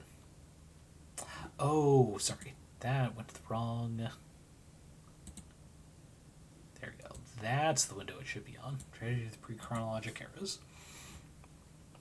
Yeah, it's supposed to be lore that's so old and forgotten it doesn't actually affect the current parts of the campaign. It's just stuff to help me think of. It's like, why did this timeline go completely out of funk? What caused the problem so far in the past that, the players can't actually fix it, really? But it might have affected some of the questions they ask. And, which eventually brought me to this tragedies of the pre-chronologic era. We're going to skip this bit because it's kind of like a mini RP thing. My character, Lucy Ferris, the head librarian of the Morningstar archive, is ageless. But he's retelling this story as if it was a translated story he came across. Something to help keep his modern cover as just a very old man with a bit of magic at his fingertips, rather than, the first of the fallen, Lucifer Morningstar, who's actually not all that bad. It's just, their church has a better PR budget. But yeah, we can just skip through this. Pretty much in the beginning of beginnings, before there is anything, before the beginning, there is naught but nothing. And when Grandmother Void looked upon her domain, she was content, finding not a single thing to eclipse her view. This went unchanged day after day, never filled with joy or sorrow. Grandmother Void was satisfied with staying content. Until, One day, she invents something without form to see or feel, but that nonetheless hurts deeply. Until one day, she created loneliness by accident. And since she was no deity of creation nor crafting, none may blame her for the flawed creation it was. The original three deities in my setting are supposed to be representative of just a broken home. Loneliness is not quite a deity, not like the Greek pantheon having 12 gods, what have you. The first is Grandmother Void. Loneliness is just an ephemeral thing, no consciousness of their own. She's never created life, and most certainly is not something that is like on the span of a deity level thing, something you create by accident. So it is the bodiless, emotionless loneliness that nonetheless hurts to have around. And I was just thinking of like there are some myths where I think there's a Greek myth how the sky and Gaia are really the first quote unquote deities, and that where they met is where other things were created, as a very subtle, tongue in cheek, babies by accident from all the fucking or whatever you want to say. But this one of being more loneliness came about by accident as the start of this broken home, this being by herself that is nonetheless called Grandmother Void, was intentional. There are no previous families to define this, so their titles and names are more representative of what the final family unit looks like. Hey, Brango! Welcome, welcome. Yeah, I'm just taking a bit of a break from art to talk about the lore I'm kind of working on getting to like an actual readable state for people who are unfamiliar with the various stories I have in my setting. But yeah, Grandmother Void created loneliness by accident, and they were flawed because she's the deity of nothing, not creation nor crafting. She cannot make something with intent to be perfect. That leads us to the next depressing part of the story, the era of the Terrible Two. Along with an undying stillborn of the goddess Loneliness, whom she could not see nor speak with, Grandmother Void could find no relief in her empty domain. As many of you know, being surrounded by nothing only deepens the pain loneliness creates. Since nothing only made things worse, Grandmother Void decided to create again, with purpose this time. And this next little bit is supposed to be reminiscent of how some broken families try to fill the bad parts of the relationship with the wrong solution. In this particular instance, we're going to go into by filling that void with children. Children you want for no sake other than to just have children because society thinks you should, that it's your role as a wife. And children who are raised without the love or the actual desire to want them, just because you think you should, you got peer pressured into it, isn't really a recipe for a good home life. She wants children to fill this void that loneliness starting to make hurt. Glad you're... I'm guessing your friends are moving from co-host? I mean, with Blue Sky starting to make some dumb decisions, I can see some people still going, it's not as bad as my current place. Oh, fair for the on. Oof. Yeah, glad they're all doing splendid. Yeah, I'm not going to read the whole thing because it's just a short break, but the gist of it is, like I said, she's trying to fill the void of loneliness with the wrong thing, with children. And towards the end, instead of one child, she has twins. The conscious bit, because she's trying for them, is what if I can't handle one child? What if I get tired of them?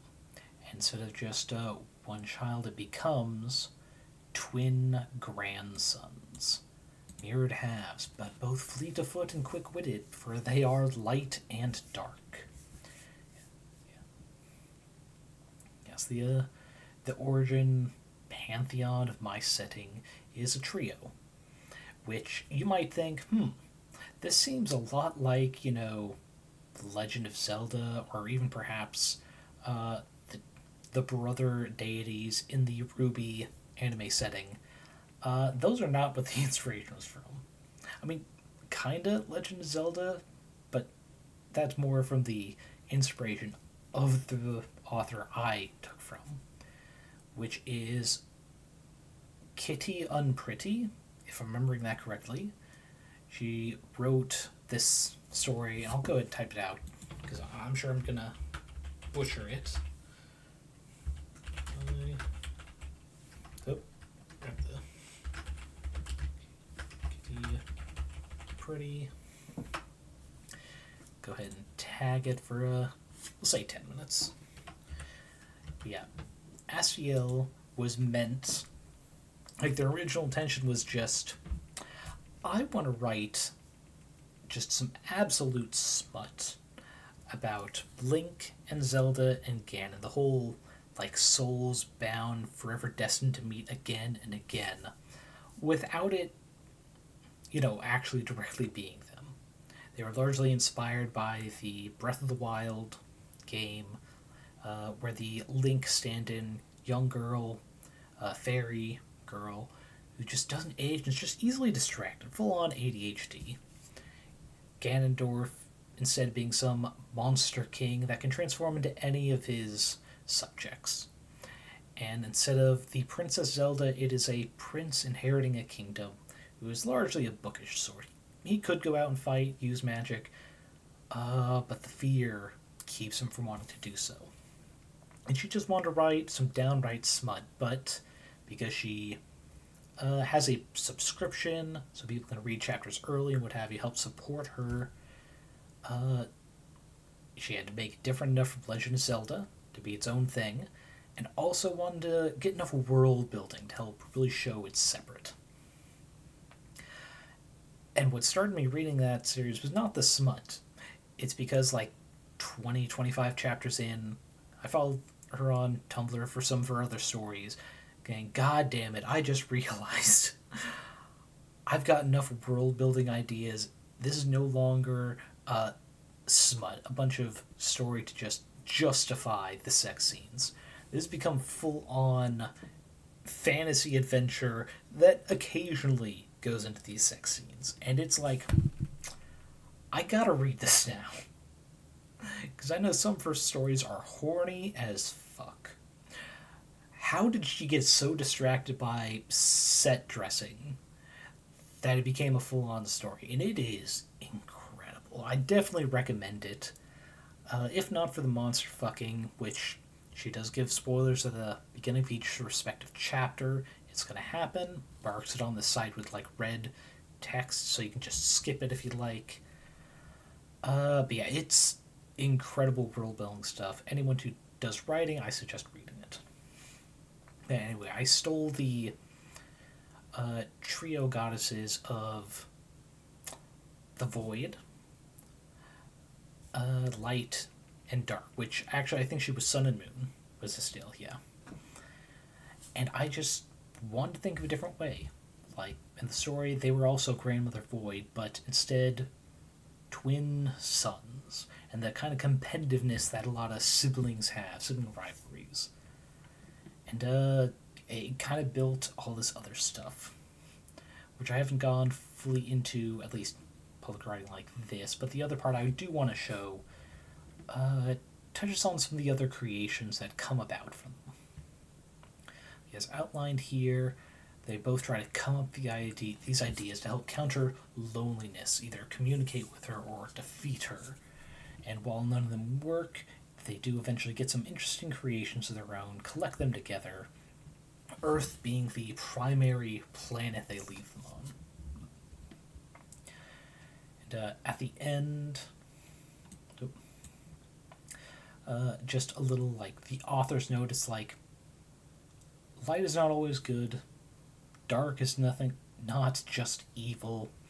Because yes, light made the sun, but by extension, he also made sunburn, heat exhaustion, and blindness, as well as the harmful plants like kudzu and poison oak. Meanwhile, dark did create the moonsick werewolves that spread their blessing to the unwilling. So too did he make scavengers and insects that keep rotting corpses from piling up, and rain clouds so his brother's plants could spread further from water sources. They were but children, and ignorance is never a crime. Like I said, they're a broken family, but they didn't know any better. They didn't know any families. Sorry for ignoring your comments, Branko, but I didn't want to interrupt that story because Astiel's great. Like I said, I hardly recommend, but kind of had some tempo going. Let's see. Everyone. We need to go back up. Everyone moved about 2 months ago away from co-host, entering its final era of posting. Everyone who wasn't doing final era posting, where you post images sourced from sites you control in September or earlier, then change the images to change the posts, which is janky and ephemeral, so only the people most determined to use co-host after the site's death. I assume the comment of happens with your work sometimes, of just starting with one idea and then just becoming something else as you build up with it. Yeah, it's like, yeah, some OCs start with porn, but then the gaps get filled in, wink wonk, with lore, so there's almost as much lore of smut. I mean, there's only so much sex scenes you can write if you want any sort of plot between them. But yeah, Kitty I'm Pretty does very good stuff like that. I think one of the other series she does, not on the paying site, though you can like subscribe there to support her on, I think, Archive of Her Own. She does another one set in the DC universe, centered around this edgy character idea she had like in her childhood, but recently rediscovered and was like, I think I can do something with that. Of a woman who is, immortal's not the right word. I can't remember what she describes her as, but every time she dies, she comes back. And she uses it to such a point where it's like, oh, this is just a mild inconvenience? Ugh, death will get me out of it quicker. Boom, shoots herself in the head, some such. Which leads to various sex scenes with, not Batman, Bruce Wayne, that's alter ego, because the character doesn't know he's Batman. And John Constantine, and both people, like, as messed up as they are in the setting, are just looking at this OC she has, is like, you can't just kill yourself to get out of your problems, it doesn't matter if it doesn't stick. That's fun. Brinkle coming in with the fun fact, the reason kudzu causes problems in North America is because its natural predator isn't active here. Exactly. And there is actually a reason that I mentioned kudzu as one of the details here. In the interstitial that is upcoming between this and the deities I'm going to speak on, in fact, I'll go and get that page over to here now. There's going to be some further details about why kudzu went from just a plant that had been created and eventually just grows out of control to, well, to the point where it actually starts going crazy like that. The whole food and animal web was not there in the beginning of all their creations. If the Earth they made was a computer program, there are still some updates to the system that are going to go through the next part when I post it. But yeah, this is the other one I'm working on. As you can see, I have this document titled Mother Goddesses as Absentee Parents. Because after the next updates go out from the twins, and after the fall of the angels, eventually this other small pantheon is made to help organize it. The twins understand that they're no good at whole management thing. Grandmother Void forcibly drags them away because their first ring of angels rebelled and had to be split and what have you. And so, before I get to that point, I want to kind of flesh out the ideas of this smaller pantheon first. in case there's any like foreshadowing I can do with some of them. Let's see. Most active predator is humans. Yep, though I hear goats and sometimes sheep can be very active as well. In fact, some areas if I recall correctly, it's been at least a year since I read this story. There's like a dedicated team that has a herd of goats that when they get called out to certain areas to help like fight back the encroachment of kudzu. Yeah, we need more people to actually work on that if we don't want the invasive species to just take over. Also, fuck whoever brought kudzu from another country. Sip of water before I continue.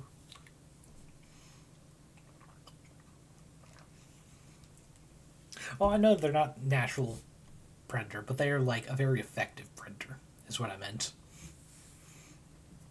And they're natural in the sense of they eat plants, so it's not like they had to be trained to do it like the landmine rats in Africa. But yeah, we're getting sidetracked from this. So there were two main concepts to create this mother goddesses pair, because dysfunctional family or not, I didn't want to be hetero at all. I made them lesbian wives who are both examples of absentee parents. But on top of the absentee parents, another concept that I use to kind of make them is what's referred to as the hacker and the backer. Now, in criminal enterprises, and this, I think this might come up more in like comics than mystery thriller type novels.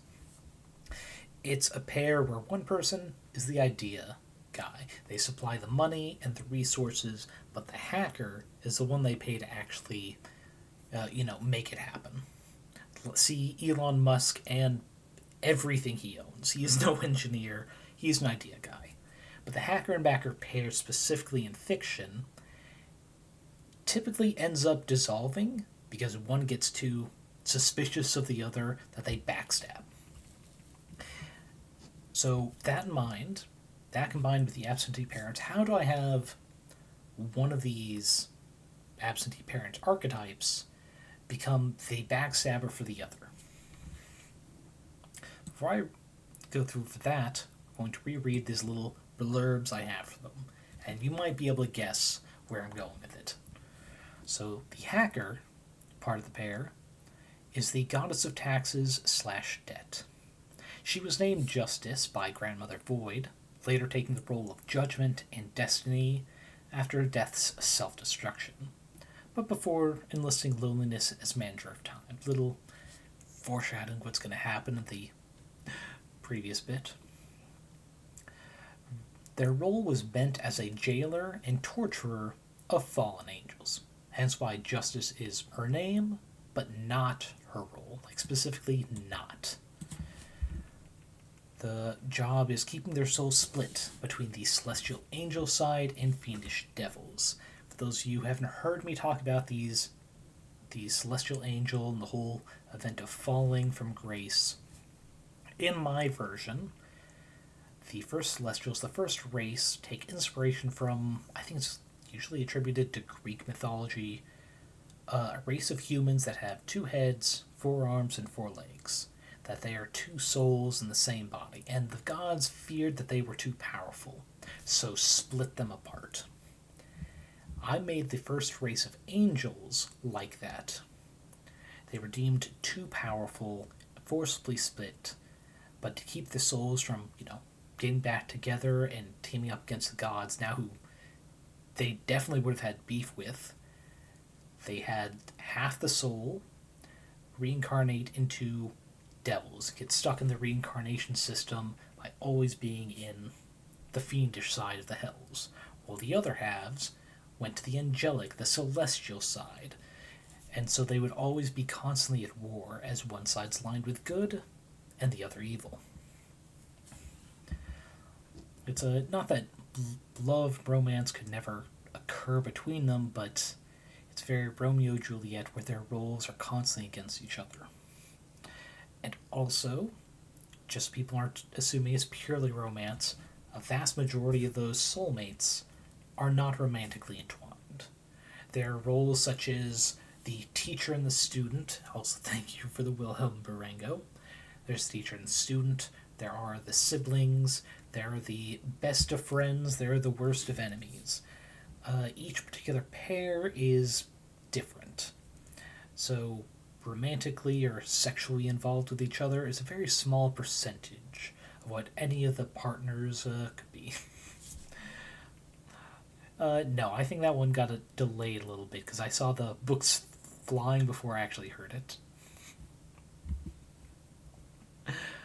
But yeah, that is why taxes/debt is involved with regulating that reincarnation soul cycle, helping keep the two halves of the soul from teaming up again.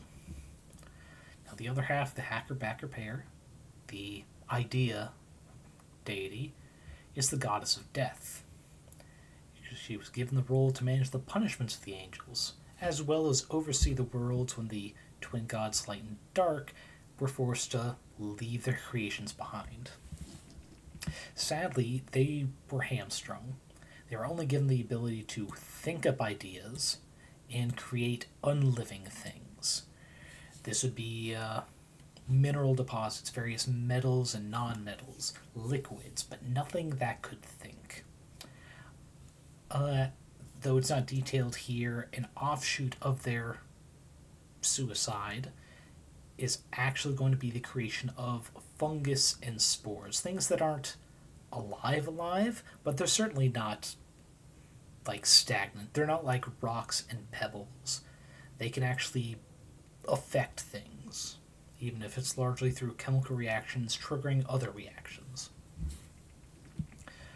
But yeah, being hamstrung like this, though she was only able to think up ideas, create non-living things, meant she could not spontaneously create anything new, only adapt things that were already done. Growing frustrated by their limitations, she instead rips herself apart. Again, rips herself apart and remolds it. Something that's outside of the granted abilities, but not explicitly denied. Which is a little loophole she works on, and other deities kind of no longer have to worry about because that loophole is taken out. And because she has to think up ideas, create non-living things, what she creates are the core values of these figures. Pretty much the core programming. And let them have to figure out their own path. Giving them ability to grow, to adapt, but not explicitly create. She eventually splits herself into 5 overgods, which I took inspiration from like eldritch, biblically accurate type beings, because these gods are so old, the current elder gods would have never heard of them. They're not supposed to be humanoid, so fine, I'll chill, I know it's a little edgy, but gosh. But on top of that, though it's not written here on this document, I also take inspiration from various things that tend to, by one definition or another, evolve. They can change very rapidly.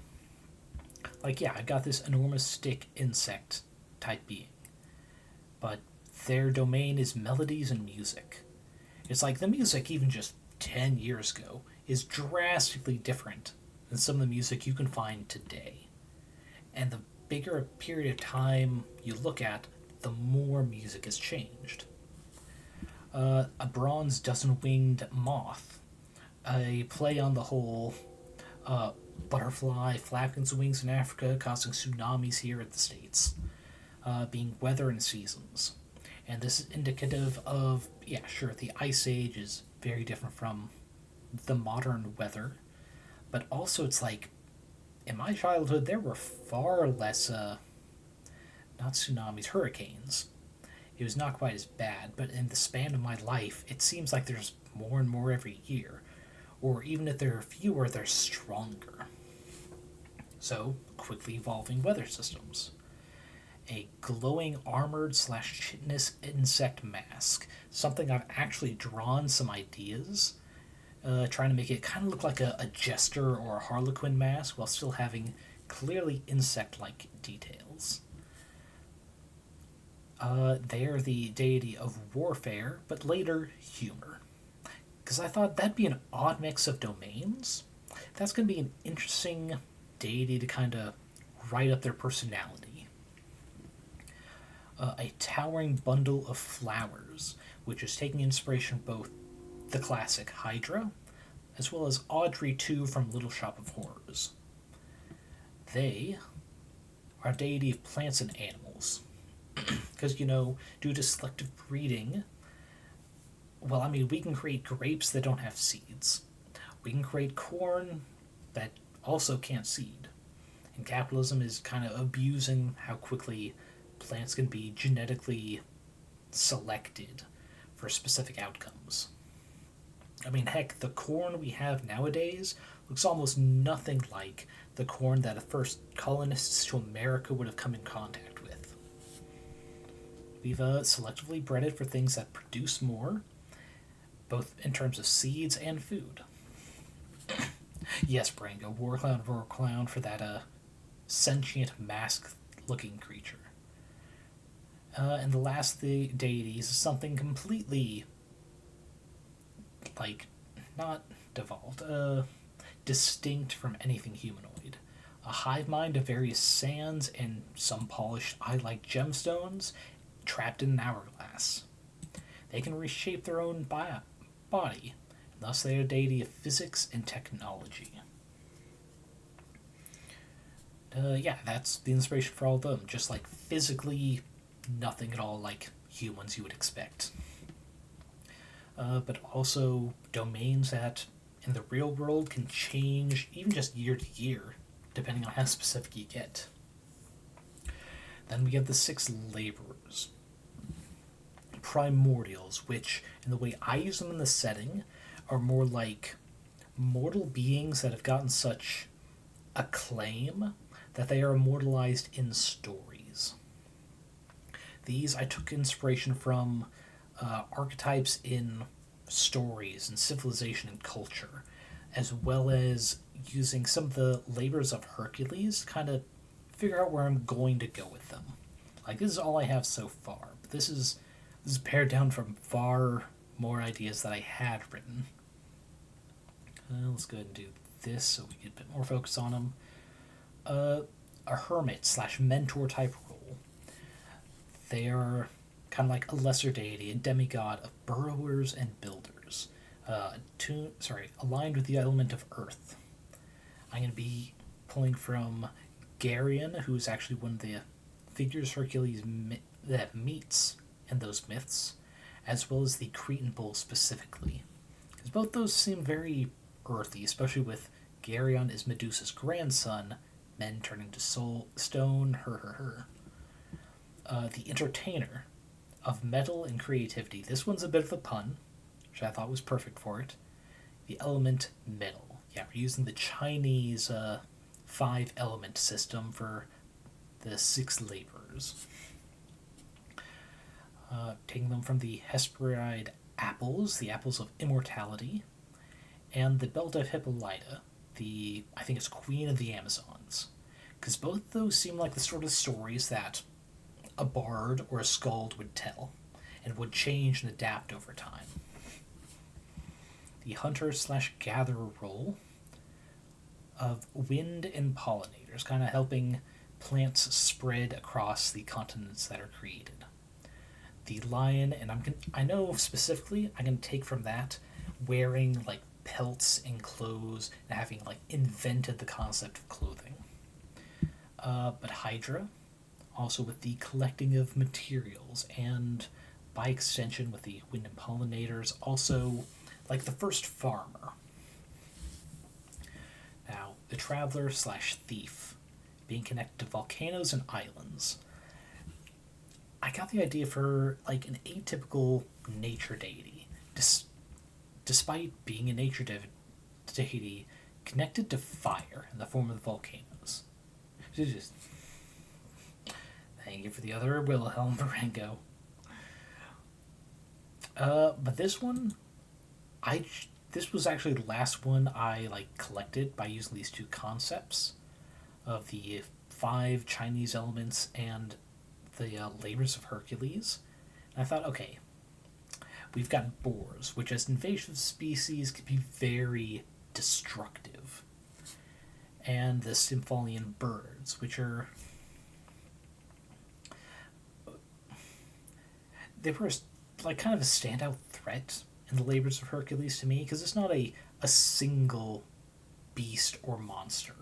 It was this flock. It was a group working together for the sake of destroying just to survive. So I thought both those together, Traveler and Thief. That led me to fire being destructive because yeah, volcanoes can just wipe out villages, unfortunate enough to be at the base of them. But also in that destruction, create islands. And as many people who like watched the first Moana movie, the wayfarers, the discoverers, the traveler side of people who lived on archipelagios or island communities. I thought it'd be a very interesting, like just strange things at odds, helping create a deeper character lore. Now, the demigod of castes or community, kind of like first sort of introducing like culture to the various sentient beings that come together. And of course, their deity of fish, birds, and the whale fall.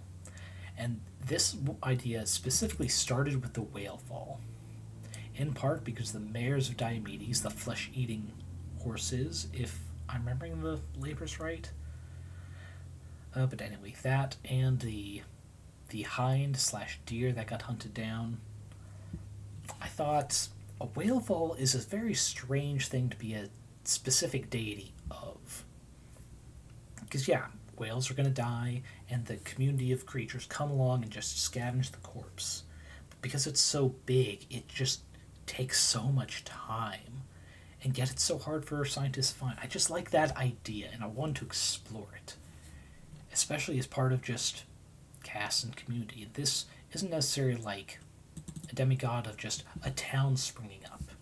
It could be more like the First Nation tribes in the what is currently North America, just traveling with the herds that they hunt, with the seasons for their community, just as the fish that feed upon whale falls aren't going to live there their entire life.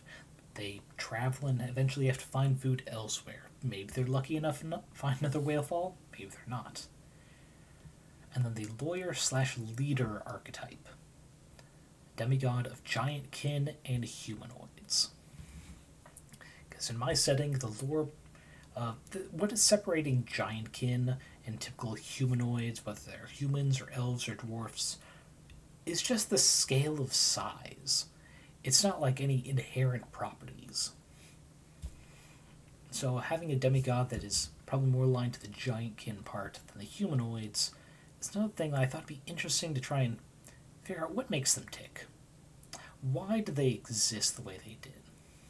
And what exactly makes them a lawyer slash leader, but not explicitly like a chieftain? And I'm thinking part of that is going to be the taming of animals.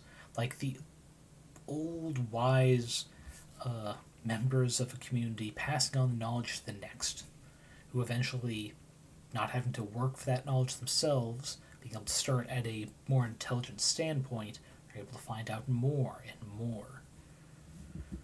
Then finally, two eternal devils. They are not beings of worship. They are immortal, however.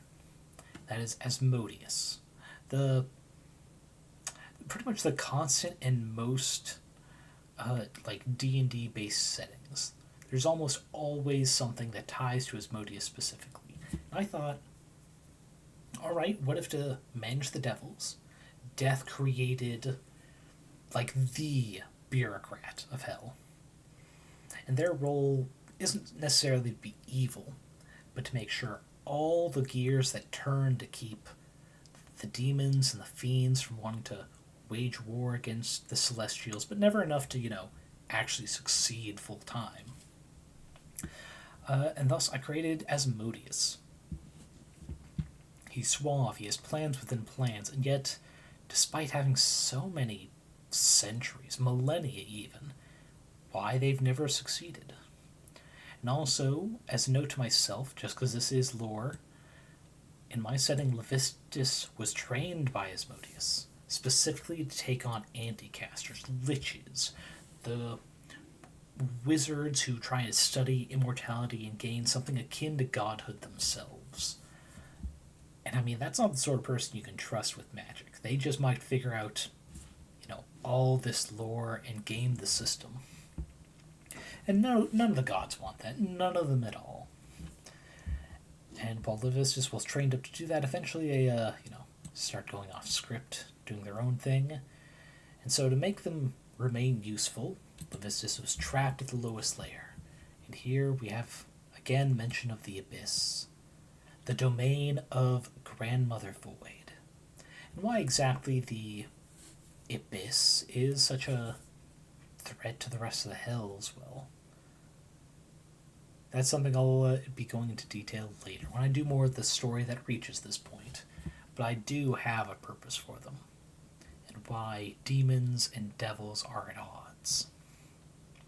Now this one, on the other hand, like complete opposite of Asmodeus, I'm not sure if the River Lethe, let alone the goddess whose domain is the Lethe itself. The River of Unmindfulness is the direct translation. But it's pretty much a river you step into, you lose all your memories. And I thought that's a good ops to have with Asmodeus, still working to help keep the cycle under wraps, especially with the reincarnation cycle wiping the memories of everyone, so that spellcasters can have to go through the route of lichdom to try and keep growing magic over their lives again and again.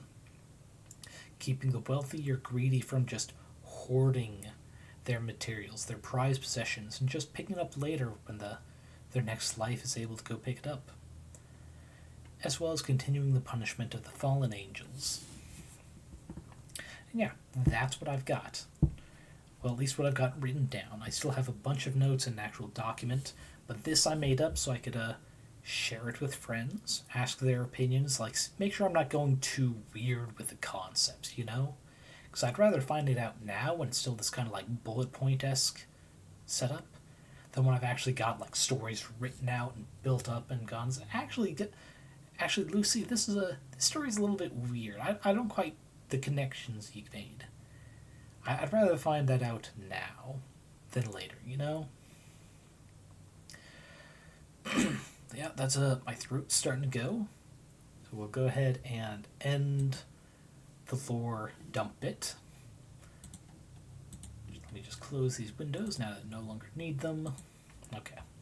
And we'll do the last half hour, trying to get some more hand poses done. First, some water.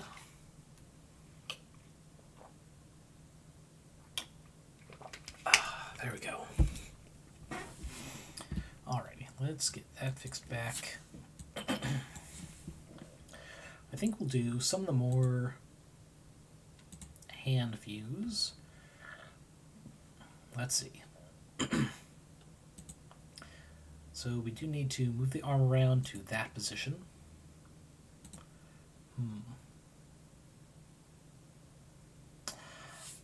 That's why I need to make two arms. That's right. Oof.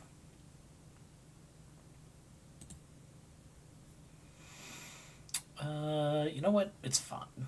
It's fine. We'll start by getting... Let's see.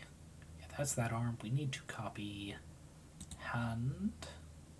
Actually, no, not that hand. We need this hand, yes. God, it shed on me. Okay, here we go.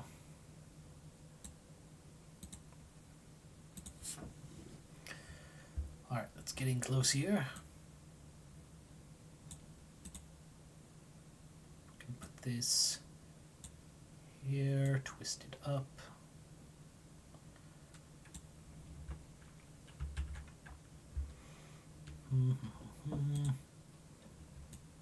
Yeah, we also need to make this hand a little thicker. Okay. So let's see. Alright. Another detail you can't see, I do have a art hand mannequin thing. Gotta get this. Let's see, for a book closed, it's gonna be. Let's see, those two fingers together. That's right. Thumb there. Those inside the hand. That's right. There we go. That hand pose is just out of view to the side. Let's see.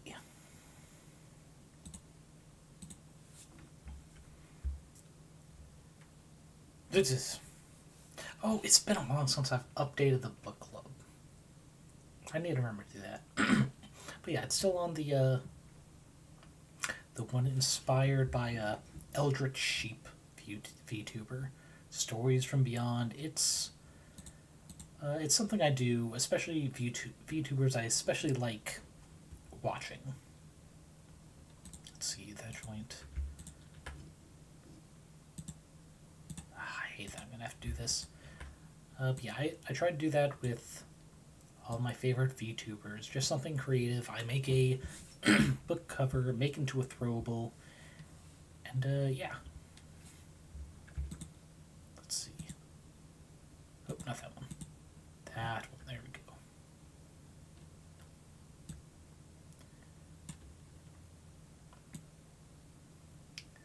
go. But yeah, it's just a important note to any creatives out there. Don't forget to flex your mental muscles. It helps you stay on top of everything. Oh, forgot to do that. This version of the pinky needs to be a little smaller. There. Okay, pinky's done, locked in place. Now the ring finger.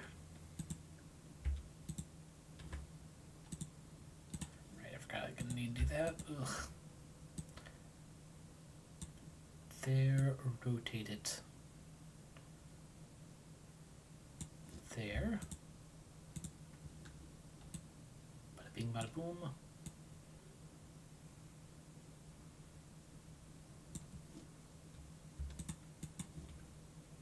Oh, almost forgot. Turn point there.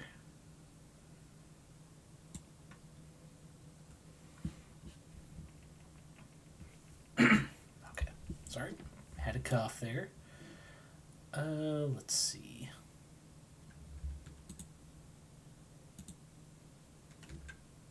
I think. Yeah, that's good. Those two in place. Now, this one needs to be curled in. First, we're going to start with. Oh, come on, don't do this. Gonna have to move it like so. There. Right, gotta have to do that. Alright. There's that roughly there.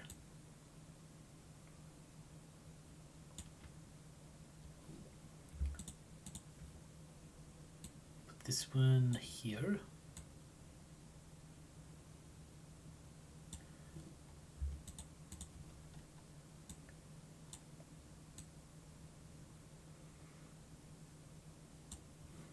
There we go.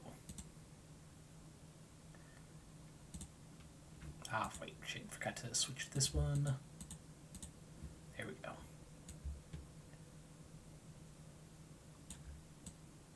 This one's being shrunken a bit, just because it's going to be overlapping and shit. I forgot to do this again. Ugh.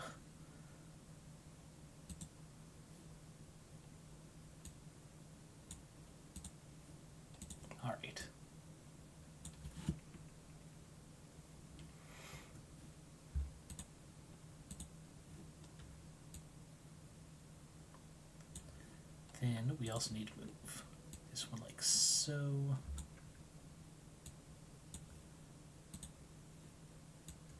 There you go, because it's all going to be crunched together. And when I actually change these to like colored version of the fingers like that, I'm going to actually be combining them finger by finger. Let's see, for this level though, I only need to do a little bit of the thumb. This will actually be one of the easier ones to do. Let's see, I need the grip pad, turn that to a rotating form, so I can do this.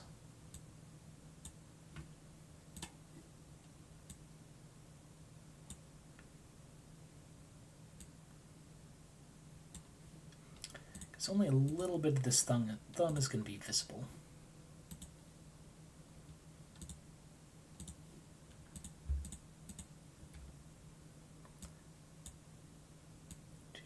There. This one too. Pop, pop, pop. Nope, nope, not that. God dang. Let's move all these here. Alright, I guess I'm doing this first.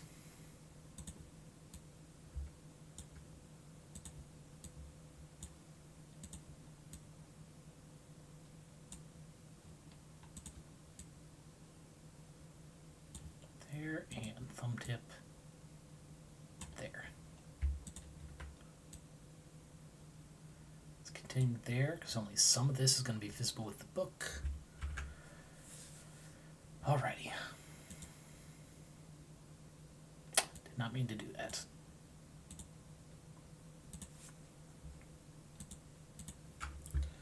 Okay. Now the book is going to be moved up to here. It's going to be roughly there. Go to, so I need to duplicate this. Make this one visible. This one we're going to color a darker red. Alrighty. We're going to stretch these bit out before making this visible again.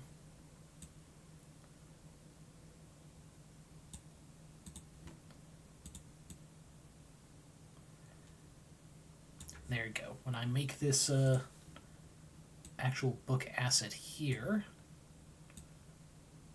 I know what the foreshadowing is going to be. I'm going to have pages here, there.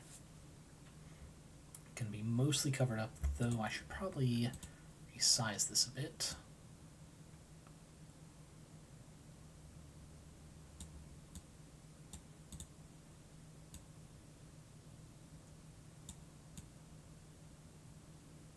There we go.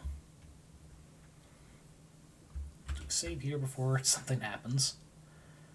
But yeah, this is pretty much one of the like quote-unquote animations I want to do with PNGtuber Plus is make it so when I'm not actively talking, it's going to be this pose. And I'm thinking I'll make variation where there's a version of these hands where there's like not a keyboard. That's going to be too complex. A controller. That's it. So when I'm not talking, both hands will be on the controller. And then when I am, it'll be like this hand up, holding the controller in space. Yeah, I just thought that'd be very fun. It'd be like whoop, whoop, whoop, whoop, whoop, whoop. Yeah. Alright, let's go ahead. Let's see. Here we are. We're just going to take these. Where is it? Duplicate. Aha. We're going to put these in there. Now we can safely make this layer invisible. Where's my turning point?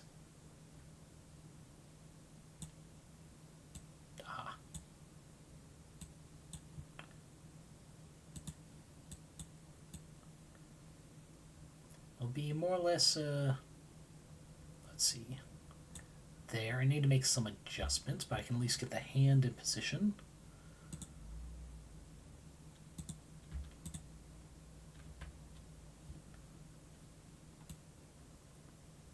To be roughly there. Yeah, I can delete hand grip. I'm going to keep those there because that's about where I want the pose to be, but I can safely move. Ah, here we are. These above the hand layer. Look at that, it already looks so much better. Oh, though I should, there we go. But yeah, this definitely needs to be fleshed out just a little bit. Just a teensy little bit. But we've got the general pose there. And now, yeah, I'm liking where this hand is. Actually, I need, let's see, comparison's sake, where is holding book? I need to shrink these fingers, just because if I'm going to have this transition up to here, book needs to be bigger, but hands also need to be smaller. Okay, we will, yeah, the shift book. We can undo these and work down it again. Okay.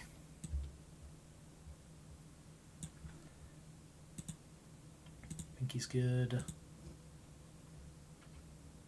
Oh, wait, why did I do that? I wanted to lock it.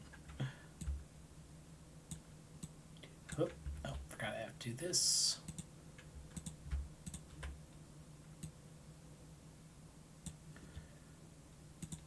Alright, ring finger locked.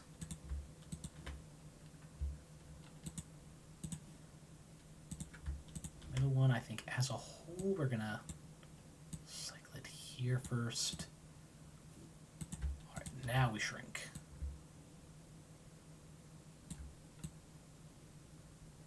Should be roughly, yeah. Alright, there we go. Then this layer of hand.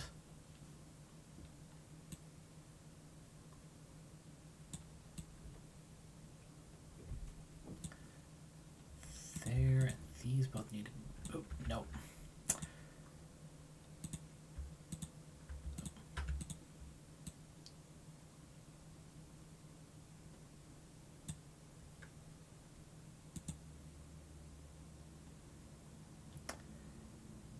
Yes, about like that. First we're going to move this one out of the way. Then we'll resize this. I think we're going to shrink this to here.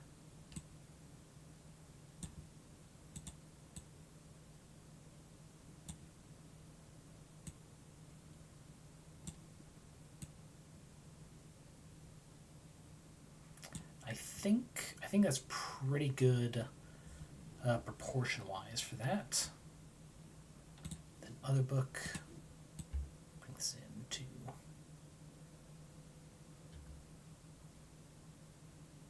should be about there. Actually, we'll make it so it's more the pages being showed off there. Like that, so we'll be able to get some of this side of the pages. That should help explain why it looks a little off proportionally. Okay. Let's see, I think I just need to do something about that curve of the hand.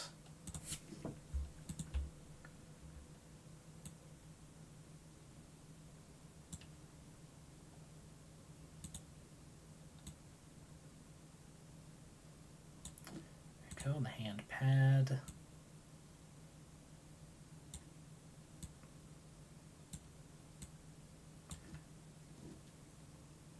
Lastly, this thumb. Oh. Almost did that with the wrong tool. There we go. this one, we can actually move behind the hand, pad thumb.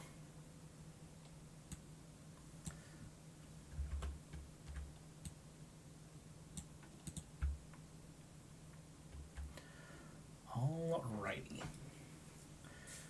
Now we'll select over here, just to find out which number of the gradient I'm using. Oh yeah, no problem, Baringa. You enjoy your food time. I will probably be gone if you're not back in 10 minutes, so enjoy your grub and rest well. Let's see. Gradient here for the fill, 729. 729, which means we no longer need this. We'll start with this hand. Yeah, I think we can do linear gradient here. 7272. I wish it was just default in order by name. 729. There we go.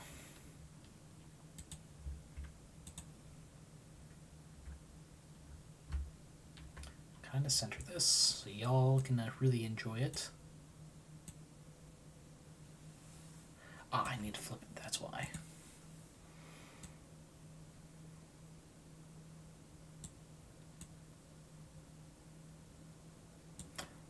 Reflected, repeat, I almost always forget that. That way I can have the shadows come from two sides.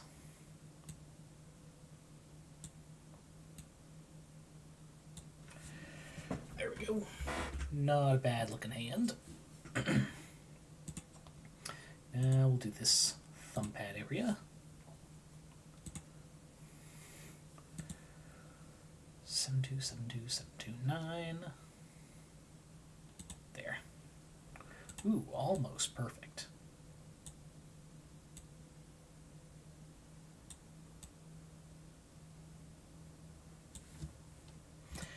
There you go. Even up close, that's not a horrible defect there.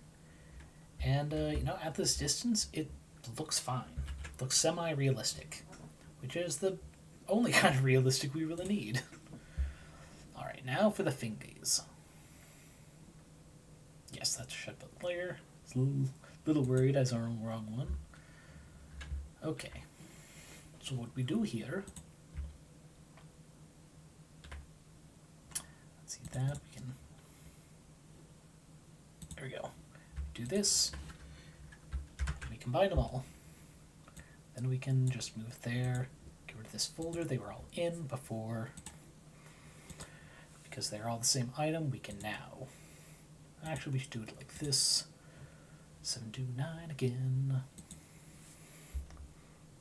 Perfect. And there's... I don't know why that stroke was on there, but oh well. We'll adjust it. So, thumbed. Actually, we should do... There we go. Spin it out. There.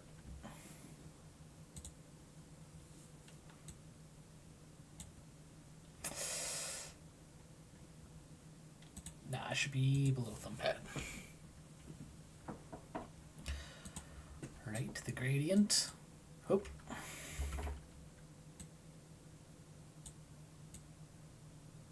Largely matches. And we do that for these others. This time we'll work from the top down. It won't matter if I just rename this one Pinky.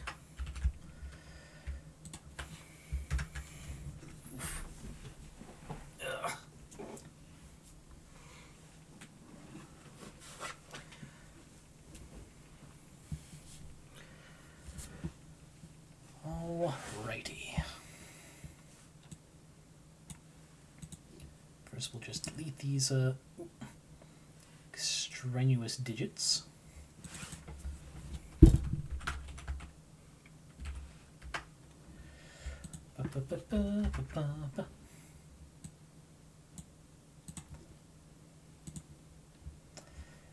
And F fine outside that folder. Oh, come on. Okay. Alright, and I think the only one we need to adjustments is right there. Choose middle. Adjustments come in here. Oof.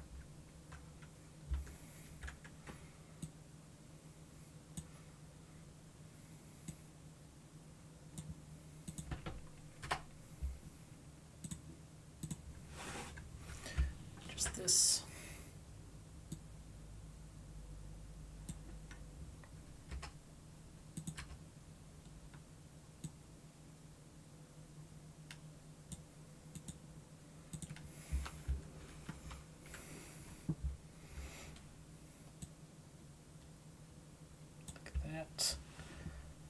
Alrighty.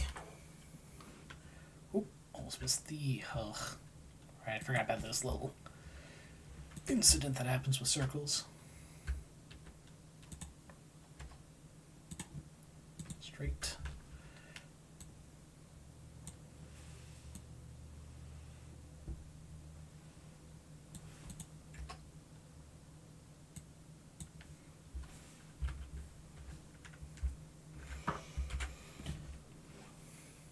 Alrighty.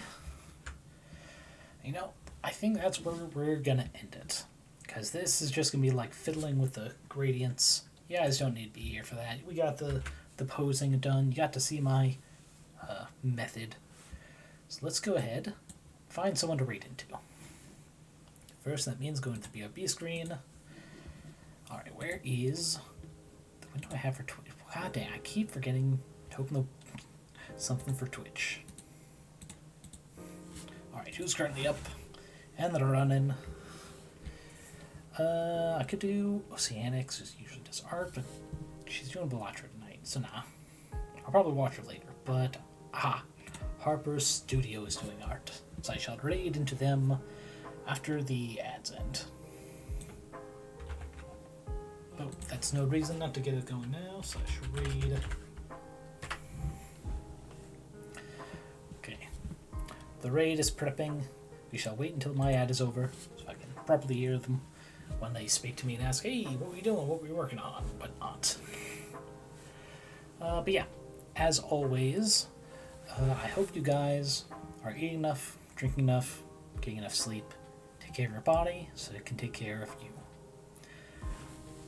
Especially for those of you who maybe don't have the most regular schedule at work, need to like constantly change when you wake up or go to sleep by 3 or 4 hours, take care of yourselves. There is a little trick that I use when I do that. If you want to look up, I'll go ahead and type in chat here, circadian rhythm. That is the internal clock human bodies have based around your meal times. If you don't eat anything for 12 hours before you want to be waking up, that is an easy way to kind of hack your body and make it so it naturally wakes up, if only because it needs something to eat. I also tend to have at least half a water bottle before sleep. That helps me wake up because I need to pee. So please take care of yourselves, and if you need to, hack your body to make it work. I'll see you guys later.